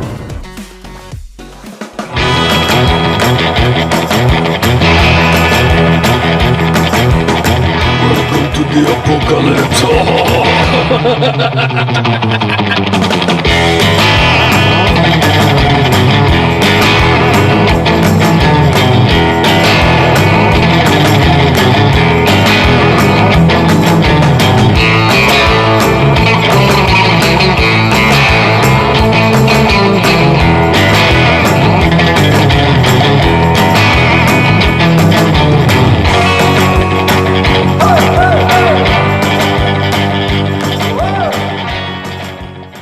Hello, Christine from Norway. How are you today? Hello, I'm fine, and you? I'm still here, alive, and not hungry yet. The current topic is food insecurity as usual, because people are hungry and there is no food. And we have wheat for 6 weeks or less. Several organizations, they came out and they said there is only wheat for 6 weeks, and then there is no more wheat, and then everybody's hungry. What should people start doing? Tell me, what should people do right now when there is no wheat? This 6 weeks information, this is for the whole European Union? Or? For the whole world. Some organizations, some researchers, they used artificial intelligence, and they calculated all the reserves of wheat for the whole world. They calculated this with artificial intelligence, and they came to the conclusion that there is. So when they released the information, it was 10 weeks. Today, something like 6 or 7 weeks left of wheat for the whole world, no, in stockpiles. And after it finishes, so they have to use the new crops, which nobody has harvested yet. So let's say the stockpile of wheat in the world is 6 weeks, and after this, nothing but the new crops. Okay, this is in case like they're calculating that from this amount of crops, they will just share between each other in like equal portions between the countries. But yeah, but I mean, like, nobody's sharing. This is just like an estimate of how much is left in stockpiles. It doesn't consider like how or who is going to share any wheat. Like, for example, India banned all the export of wheat. Along with other countries, they have stopped exporting wheat because the people or countries, they are worried about their own population. And also, yesterday, India was also banning the export of sugar. So countries, they are stopping the export of basic staple foods because they need to feed their own population. So they are stopping the export of food. And so today we're in a position when there is not enough food for anybody. Only what you can grow in your own country, this is what there is. So yes, like in case we're talking about Europe, about England, about Norway, and etc. They have such amount of wheat, and I don't think that it will be rational proportionally between them. Yeah, but what do you mean by this? What do you mean? Also, like as you know, in Europe there are like Russian friendly countries and not friendly, yeah. So like for the countries who is friendly to Russia, there is bigger possibility to gain some food, to get some food. Yeah, but anyways, I mean, Russia is not exporting any wheat to anybody for 1 year. They put a law that there is no export to anybody until December 2022 or something like this.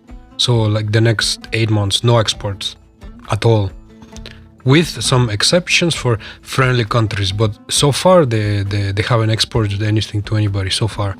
So, but we still can expect some exceptions for friendly countries. This is what I'm telling you. Yeah, but so far nobody has got any of this wheat. Russia is not exporting anything to anybody so far. So, what is your question? What should people do? Preparing, or what the question is? How are people going to survive in these conditions? Like, for example, yesterday, besides all the stuff in Sri Lanka now, and Sri Lanka and Pakistan, now today is Afghanistan. They are going hungry, they don't have food. They have the malnutrition in people, in children, is getting out of control. Just out of control. What people are going to do? For Europe, it is complicated because people they could used to live like a life as only consumers, so they almost don't grow foods by themselves. So what they will just not be able to find the stuff in the shop, and they will just not know what to do, where to get it. They cannot grow this by themselves. But still we live in a world where there is rich countries and poor countries.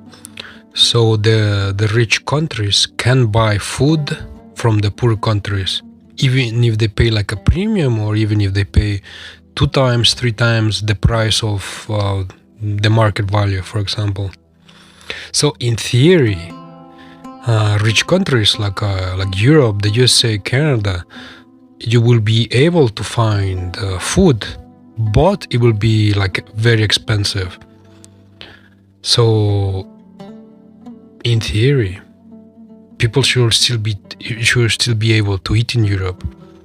Like all this thing with the famine is going to be mostly for poor countries, like Sri Lanka, which is like bankrupt. They don't have money, they don't have food, they don't have fuel, completely bankrupt.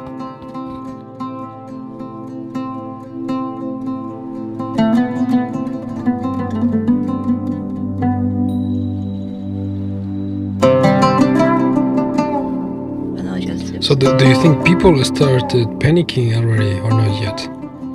Because check this out, like it was yesterday or the day before yesterday that some people that I know on Twitter, which are just like normal, usual people, they started posting on their timeline. They started posting like hey people, it is time to start prepping and start buying your food because there will be no food anymore. So like, are we in the stage of panic yet or not yet? Like I just saw these people. I've seen these people like as long as I remember, I was watching YouTube. There are all the time people who say like, yeah, let's buy everything. The apocalypse is coming. Yeah, but this is not the usual people that you find on the street, that they go to work, they go to school. These people, normal people, they're busy with their lives. They work, they go study, whatever. They're not watching YouTube. The preppers is like a small minority of people, like 5% of the whole population, or 3% or something. But at the stage that we are today, so this kind of panic that there is not going to be enough food for everybody, it's starting to spread to the normal population. Because now you hear like some normal people starting to talk about this. Like, hey people, start prepping. Buy your pasta, buy your potatoes. Because inflation, economic crisis, famine, food shortages, whatever.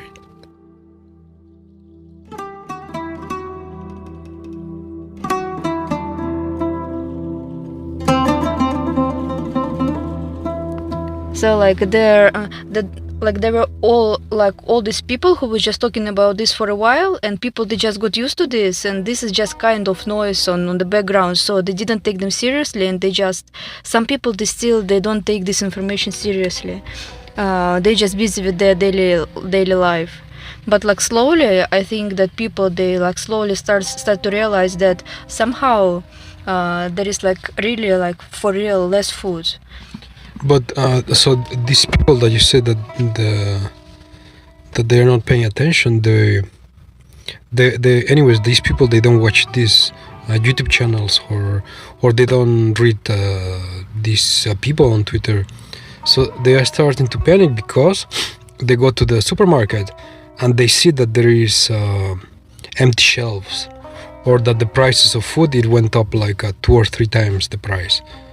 So even though they don't get information from the minority of preppers or these people, anyways, they can see in their real life now the consequences. Of course, they can see, and maybe right now they would be more like taking like more active actions in case we wouldn't have corona before, because like if you remember when it started, when people they started buying stuff, there were also like empty shelves, yeah, and it was like several times like this. So like in case it and do you remember how people reacted the first time when they saw these empty shelves? Yeah, like it was like massive panic about this, and then it repeated again and again, like with the second wave and etc. And right now we have the same, but it's caused by the war. So like, and I suppose something just like going not completely correct in a human's mind, that right now like this is the real time when you have to worry about this. This is not we don't have enough food, not because of raising of the consuming, like how we call it, like when people they just buying more than they need, but because there is no food for real. So you mean there is food shortages? Food shortages, yes. So maybe people they don't realize it yet, like just because they experienced this before and they don't really realize why it's this. Maybe they just don't see the reason and the consequences, don't see the connection. So like some people, they don't see the connection of why this is happening, yeah? And they could just, so normal people, they could just say that or think that this is just another time when people are panicking. Yeah, this is exactly what I'm saying. They just think that, oh yeah, like, you know, this guy, he's watching this prepper all the time. He went and he bought 100 kilograms of rice and the whole shop of potatoes. So these people, they're just insane. I will just wait a little bit and everything will come. But you know, like mainstream media, they like to demonize preppers. They make them look bad, as if that the extra food they buy, it takes away from other people the opportunity for other people to buy stuff. But actually, like, I saw some preppers, yeah, I don't memorize the name, but some of them really look crazy, like I don't know, that like the real apocalypse is like some kind of saint event is coming. So some of them they look for real like a little bit crazy, but there are like a lot of reasonable guys, especially like this one which we're watching, the Canadian prepper. Oh yeah, you want to say like a shout out to the Canadian prepper? Yeah. Yeah, like no, I think that this guy, for example, he's reasonable, yeah, but like some of them you're watching, you're like, oh gosh, man, just relax a little. Yeah, there is like a white guy. He's like a bald. He has like blue-gray eyes. His eyes, he looks very crazy. Yes, this guy, he looks very crazy. Yeah. Yes, this guy, he's like, he looks like he's not sleeping, and he just wake up in the morning, and the first word that he's saying, "Apocalypse is coming." Yeah, this is what I can. Okay. But anyways, because society needs people like this that can see things in the distance before they appear in front of you. So like all societies, they need this kind of people. You could call them like visionaries. what the society needs for real, this is for the government to be telling truth to them. Like in case the government, they wouldn't be hiding the information, like, and they would be given this information up to date and not with the after proceeding in their brain, or just like making it comfortable for them, like according to their policy line, then we wouldn't have these problems. Yeah, but anyways, like the government, they would never tell you in advance about some kind of catastrophe about to happen, because they don't want people to panic. They don't want like the whole population just go to the shop and start buying everything like crazy, because this happens like when there is emergencies, like even very recent emergencies. So when people start panicking, they go to the supermarket, and they're just like crazy, just trying to take everything into their into their cars, and no, it's chaotic. It's like the breakdown of society, of the rules. But for some reason, like as long as I remember, like when just COVID started, this Corona started, we had this problem that just some of them, they told that, yeah, like, you know, guys, it's gonna be not enough toilet paper, and everybody just ran to shop and bought the whole toilet paper. You remember, they didn't buy rice, they didn't buy other stuff, but they just like took all the toilet paper. So like people, they have to be reasoning, reasonable what to take, just to think with their brain, not just anybody says. Just search for information, what you can keep, like what is not spoiling for a long time. Like, just, I don't know, like, I think that not all these preppers who is giving you this information, or how you say that they can foresee stuff, they're all the time right. But the preppers, they never recommended anybody to buy toilet paper.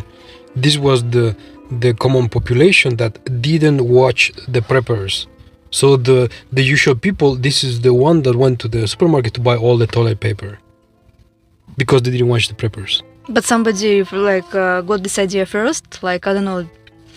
It's not possible to just one person saw another buying the toilet paper and he just. Actually, there was like a scientific study about this, psychological study, that people they did this, or they do this because so toilet paper for people, this is like a sign of comfort for them, a sign of civilization for them.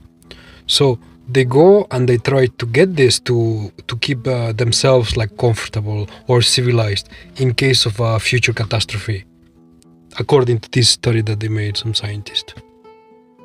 Okay, this is very interesting information. And what is? So do you agree or not? The toilet paper, does it give you comfort? This is difficult question. Like, you know, I could survive without toilet paper in the apocalypse. This would be the last thing what I would be caring about, dying from hunger, you know. Like, I mean, that this is just very strange choice according to me. I don't know, but your explanation, it's interesting. I don't have a reason to argue with you about it. You're very funny. Okay, so we are very close to everybody starting to panic, like everybody. Because so like supposedly by summer, like let's say August, supposedly by August it is the time when the real shortages will be like very visible for everybody.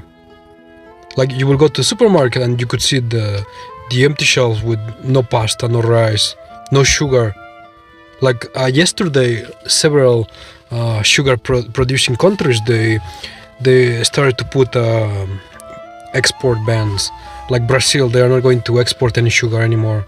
So the next shortages are going to be about sugar. You will not be able to find sugar, for example. So what do you think people should start doing right now? To start buying sugar and potatoes and pasta, yeah?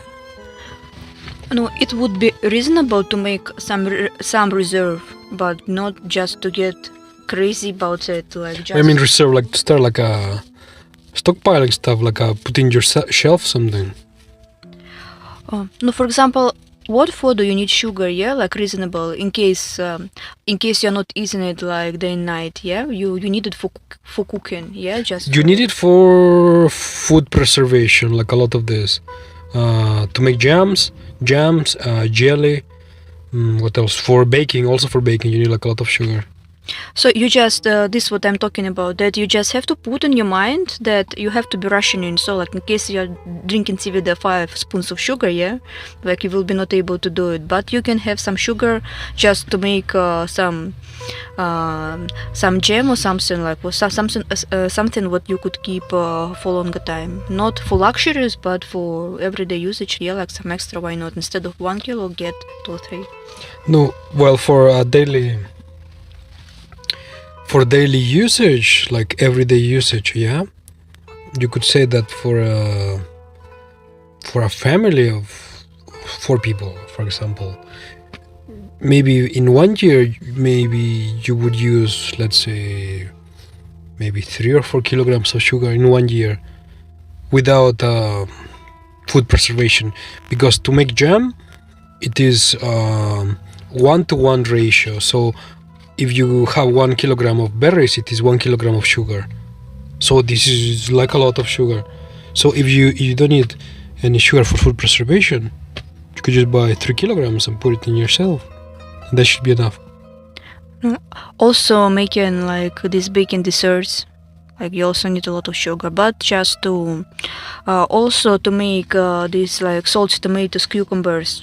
For this you need salt, you need a lot of salt. Salt and also sugar. You add some sugar there, but you don't use a lot. So you buy sugar for stuff like this, just for daily usage. No luxuries, no baking, no something which demands like a lot of sugar usage. And what about salt? People should buy like 20 kilograms of salt or 100 kilograms of salt for food preservation. If I would be talking about me, for me salt it is more important than sugar, because I don't really eat sugar. I can eat a dessert, but like sugar itself, we almost don't have it in our house. Did you know that in the past you used to trade sugar to the weight of silver? So you would trade 1 kilogram of 1 kilogram of salt for 1 kilogram of silver. Did you know this? Yes, of course I know this, but this we're just talking about taste. Some people, they cannot live without sugar, and I'm the person and I'm the person who cannot live without salt. I like salty stuff. So like for me, like I don't know, salt is more precious than sugar. But for example, if there is a collapse of civilization, if there is the apocalypse, salt is one of the 3 key items in society to keep it going, because you use it for food preservation, like to dry meat, to salt meat, for salty stuff, like for any kind of pickled items, anything pickled, you need a big amount of salt. So everything needs salt. So do you agree that that salt is very precious? I mean that maybe it is even to the more price precious. of to the weight of gold.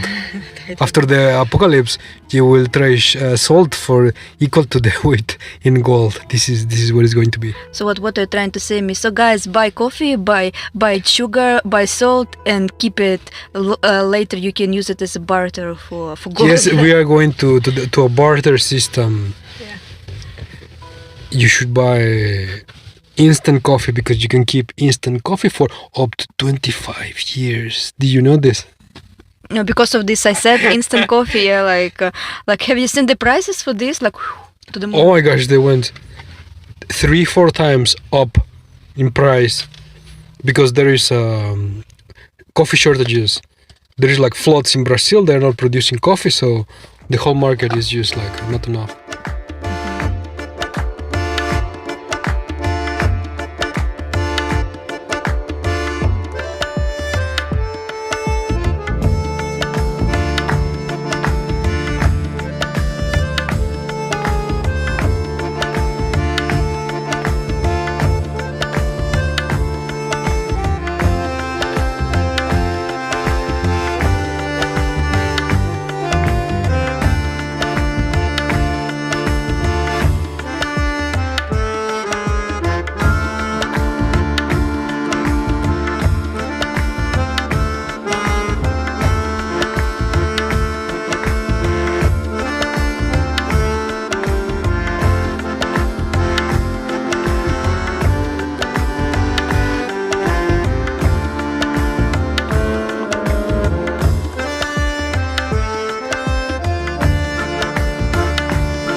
Color Homestead.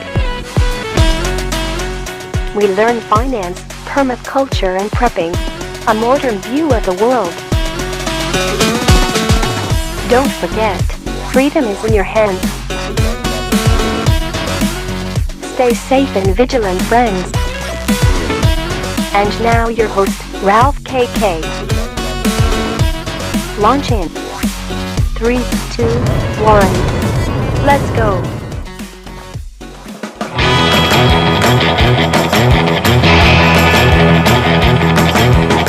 Welcome to the apocalypse.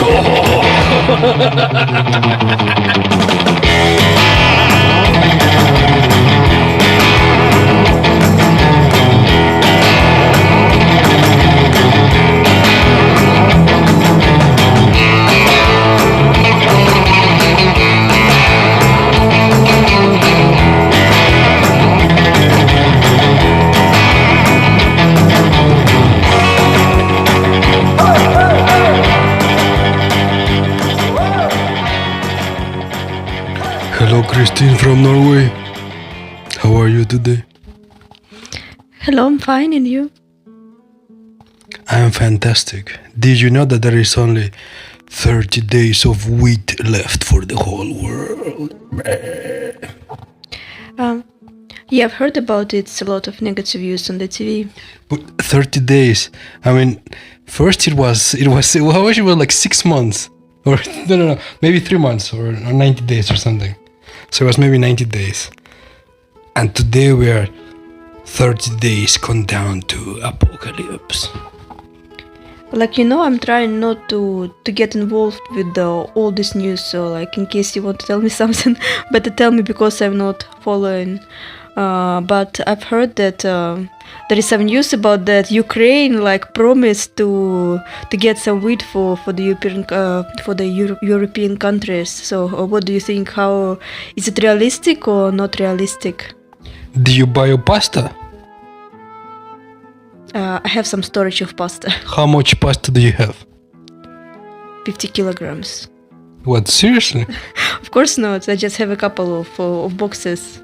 Yes, I know that I have to get some more pasta for storage. Did you know that they are rationing pasta in Germany? One box per one bag of pasta per customer at the supermarket. Yes, and then it means that the price for pasta is going to go up. So we are like an economist today, yeah? Why is it going to go up? Just for the people to not to be able to buy a lot of pasta. And supply and demand. Yeah, supply and demand. So like it means that it means that it's an irregularity. The price of pasta currently it is too cheap for the demand.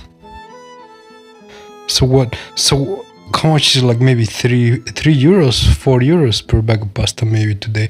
How much do you think it's going to be like in maybe by December? Let's say. How much the one bag of pasta is going to be by December? 30 euros, bam.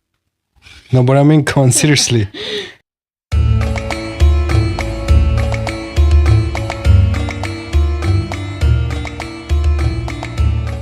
So, like, what the food that we are eating today, it is the crop from last year, and this year.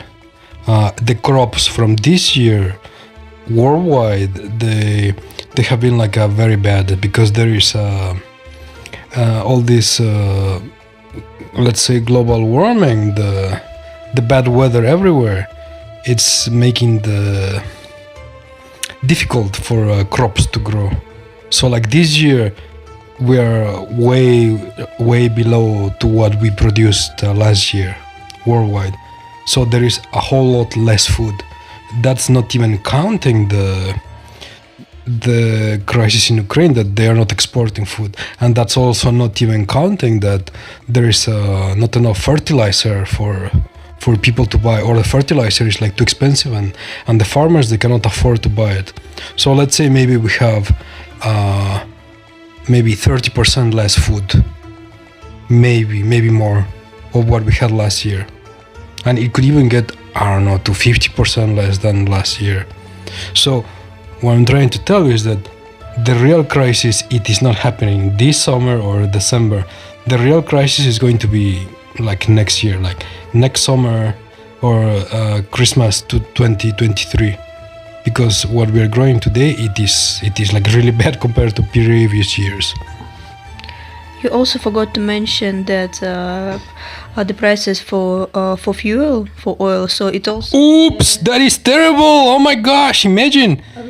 Gasoline, it is, how much is $10? Like $10 per gallon or something in the USA. So yeah, so like all the price for the fuel to transport food from and outside of countries and to the supermarket and from the farmers to everywhere. And not only to transfer, also like to grow it, to pick it up. You need to fuel this machine. I didn't think about it. You're like a genius. Yeah, I am a genius. So we are like in a really big trouble. We are in big trouble. So the real crisis, we haven't seen it yet. It is not for right now. It is the really bad times is going to be like next year. So live your last day, human beings. Like the Canadian prepper says, this is your last summer. Enjoy your summer. Relax. Enjoy. This might be the last good summer you have. Yeah, this is what I'm talking about. That, like, even in such a condition, you have to find some ways to enjoy life, because like it can get like much worse, guys. That is not very optimistic at all. This is kind of sad, depressing. It could be worse. It could be worse. What do you mean? Like a zombie apocalypse? This is what you mean? No, come on. We are talking about Europe right now. At least we don't have war in our territory. Yet. No. I'm pretty optimistic about this. I hope that from this side everything is going to be okay. Like, yeah, we are going to have the food crisis and other problems, but I still hope that that everything will be finished in a peaceful way. But can you imagine going to Italy and that there is no pasta in Italy? Or you go to France and they don't have baguettes in France. Can you imagine this? Or that you go to Germany and there is no beer in Germany because there is no wheat to make beer. Can you imagine this? Right now you're talking not about survival stuff. This is about stuff which we got used to, what make us think that the life should be like for us to be comfortable. Yeah, but beer and other stuff like to make a baguette and stuff. Baguette is bread. You eat baguette every day. Bread, you can make a corn bread also, not only from wheat. So like we're talking about in general. So like surviving stuff, yeah, even with survival stuff it's gonna be difficult, not only the stuff which we got used to, what according to us is what makes our life comfortable. Okay, so tell me, in these difficult times, what do you recommend people to do? How can they relax? Like this could be their last summer or their last good summer for maybe a decade or something. So how should people relax this summer? First of all, I have to mention that this is my personal opinion. Yeah, not all the people would agree with that.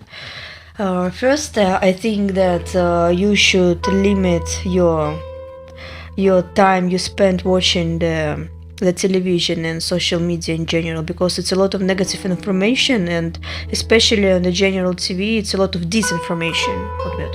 Yeah, like all this mainstream media, they're just like they're trash binning your mind.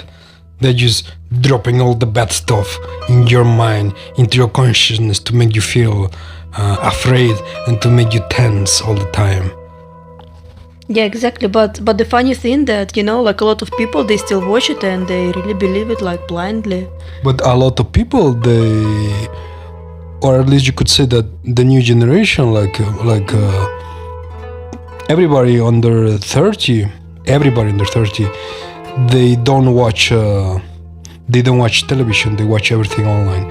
So the reach of these mainstream companies, like the news networks, it has become very limited. Only older people, like over 30, over 40, they still watch this. But the newer generation, they don't care about this. So you could say that the newer generation of people, the young people today, they're in a better position than the older generation in this perspective.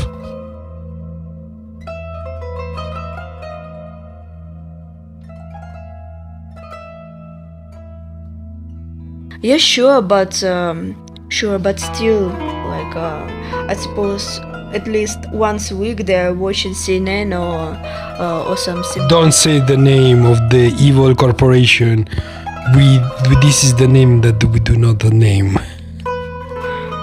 Okay, this is Voldemort. Okay. Yeah. Okay. I will not mention any evil stuff.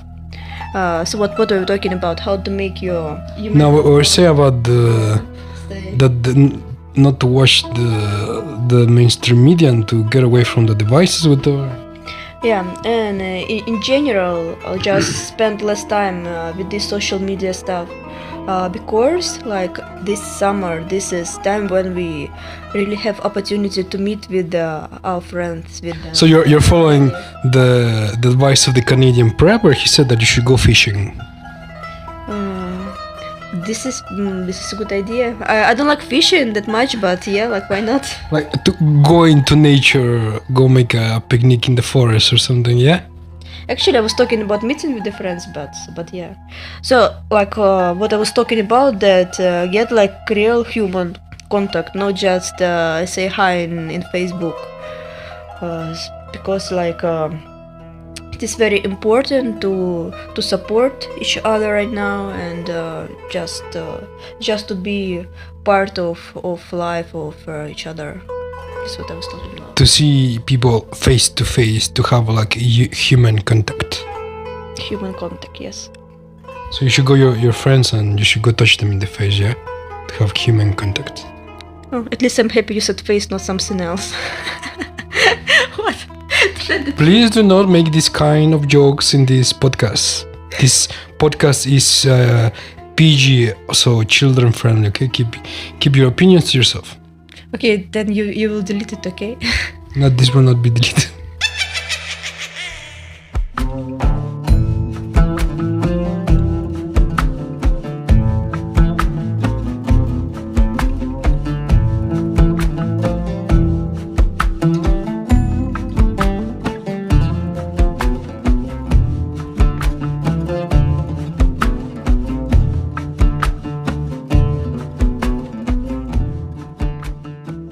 So what else? Also, probably it would be helpful to read some books like about positive psychology, also Like self-development books. self-development books, also probably books about self-protection. Wow, self-protection, like what? Like martial arts or what?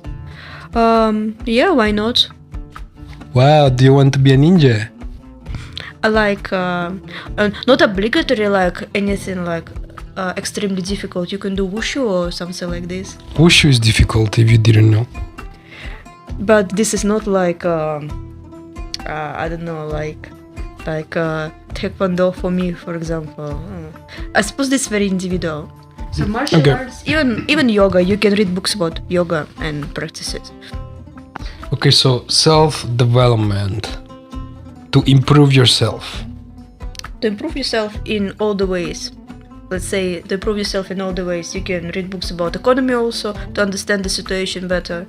Just when you have time. If you understand the economy, you will feel very depressed to what these politicians they're doing with the country and the economy. They're just destroying it. So it's better for you not to know about the economy or economics. You can read books about cryptocurrency. Also, it is better for you not to read about cryptocurrency, because if you understand about cryptocurrency, you will understand so you will understand what the illusion and fake the fiat system is. It is all the time very, very good, just to good to know, just to understand But if you understand, you will get depressed. the real value of money, like not all the people, they just don't have a clue, that they just got used that they have some paper, but they don't realize what the real value of the money is. So what, and then we are following the position of dollar and other currencies. So you just have to understand, so not to get fooled. If everybody on Earth understood that the paper currency it is fake and it has no value, then we would have zombie apocalypse for sure. So what, according to you, is better to be delusional and just to know anything? Yeah, like some people say, like ignorance is a blessing. It's up to you. Okay, it's up to you. Okay, what else? Yoga, do you say? Yeah, you can not only read books about yoga, you can practice yoga actually. Myself, I really like to do it. It let me free my mind and also get free your mind. Wow, reach something bigger. So I suppose in current condition it's really valuable knowledge and practice. Okay, what else? Also, you could just do some meditation and learn how to stay positive and or at least neutral in this very stressful situation. Meditation, what kind of meditation are you talking about? You can practice Zen meditation, for example, or just positive visualization, and you can practice mantras. Wow, where can you learn all of this? Where? Yeah, do you sell any books or something yourself? Myself not, but I know a lot of YouTubers and just books from the professionals in this area. So I'm not pretend to be professional in this area. So okay, which books, which master would you learn from? In case we are talking about YouTube, the most the favorite of mine is yoga with Adrian. Wow, yeah. Best one, I suppose. And the books, I prefer books from Indian masters. Sorry, I cannot pronounce their names and even don't remember them. I just have it on my bookshelf. Okay. So in general, your idea is to relax and forget about the world. Is this right? It is not completely right. You just have to free your mind to see the clear picture. When you see the clear picture, you don't panic and you can get through this and just live through this without panicking. Continue living in the current condition, just adapt. And with these skills, your adaptation will be not that much harsh in case you will be just panicking and not knowing what to do. So all the skills, yoga, meditation, reading positive books, and etc. will help you live in the current world. What about food? Do you think that eating like healthy food, does this influence your state of mind? Of course. From my experience, I can say for example, the less meat I eat, my mind is clear. I still like to eat meat from time to time, but you are just feeling like I don't know how to explain it. You just have less polluting thoughts, I would say. Wow, so you're a vegetarian. Are you against meat? I just said a second ago that I still like meat from time to time. So are you proposing people to eat insects instead of meat? It's up to you if you want to try. Myself not, thank you. In case I want to eat meat, I will get a one piece, but really good quality. Maybe it will be expensive piece of meat, but very, very rarely, yeah. But do you know about the WEF and about Agenda 2030? That you're not supposed to eat meat because... About the Great Reset. Also, they were saying that they were planning to put some medicine or something for people being not to be able to digest meat or something. This sounds too much of a conspiracy. Probably. Actually, like I said, I'm just not getting involved with the not necessary information for me. Well, according to a little bird on the internet, they say that they want the population to stop eating meat altogether. No beef, no pork, no chickens, and they want you to eat either insects or fake protein, so like protein grown in a laboratory, and they want to make this fake protein like look like real steaks or like real burgers or like real meat somehow. So in general, according to the rumors, they said that the governments of the world, they want you to stop eating meat altogether, because according to them, this is good for the environment if you don't eat meat. What I think, even with all these rules and limitations, yeah, rich people, they will be able to get a piece of meat. Of course. But like the people who is just buying food right now, like in like cheap food, yeah, what they so called meat, it's already not a real meat anyways. It will be just more and more and more. So right now, in case you're buying yourself like a burger somewhere in a cheap place, you really think that with the current prices it is real meat there. Don't make me laugh. But anyways, like I said, they just want to take away the right of you for you to eat any kind of meat. So like you will not have the right to buy it, and also you will not have the right to have animals for your own consumption or whatever, because they want to implement like some kind of a carbon tax system. So if you have animals, this would reduce your carbon credits, and it would be like so expensive that you would not be able to have animals, something like this. But in general, they want to take away the right for you to eat any kind of meat. So what are you asking in this case? Would I eat insects, or what's the question? What do you think about this? Do you think this is true or not?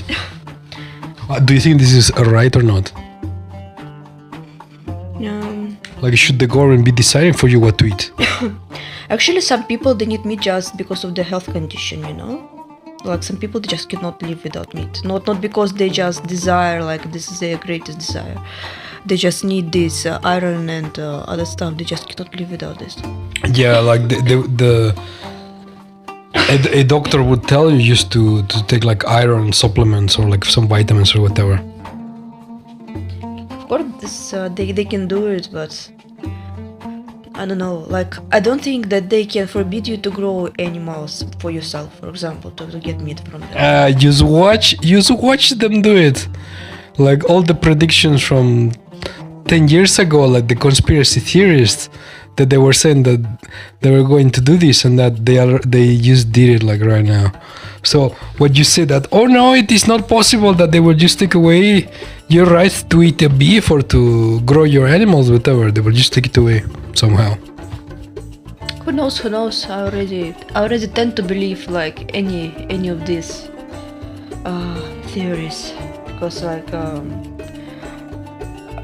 I just sometimes just thinking that, is it a joke? Like all these people who put these laws, like are they okay in their head, in their mind, like to what they decide?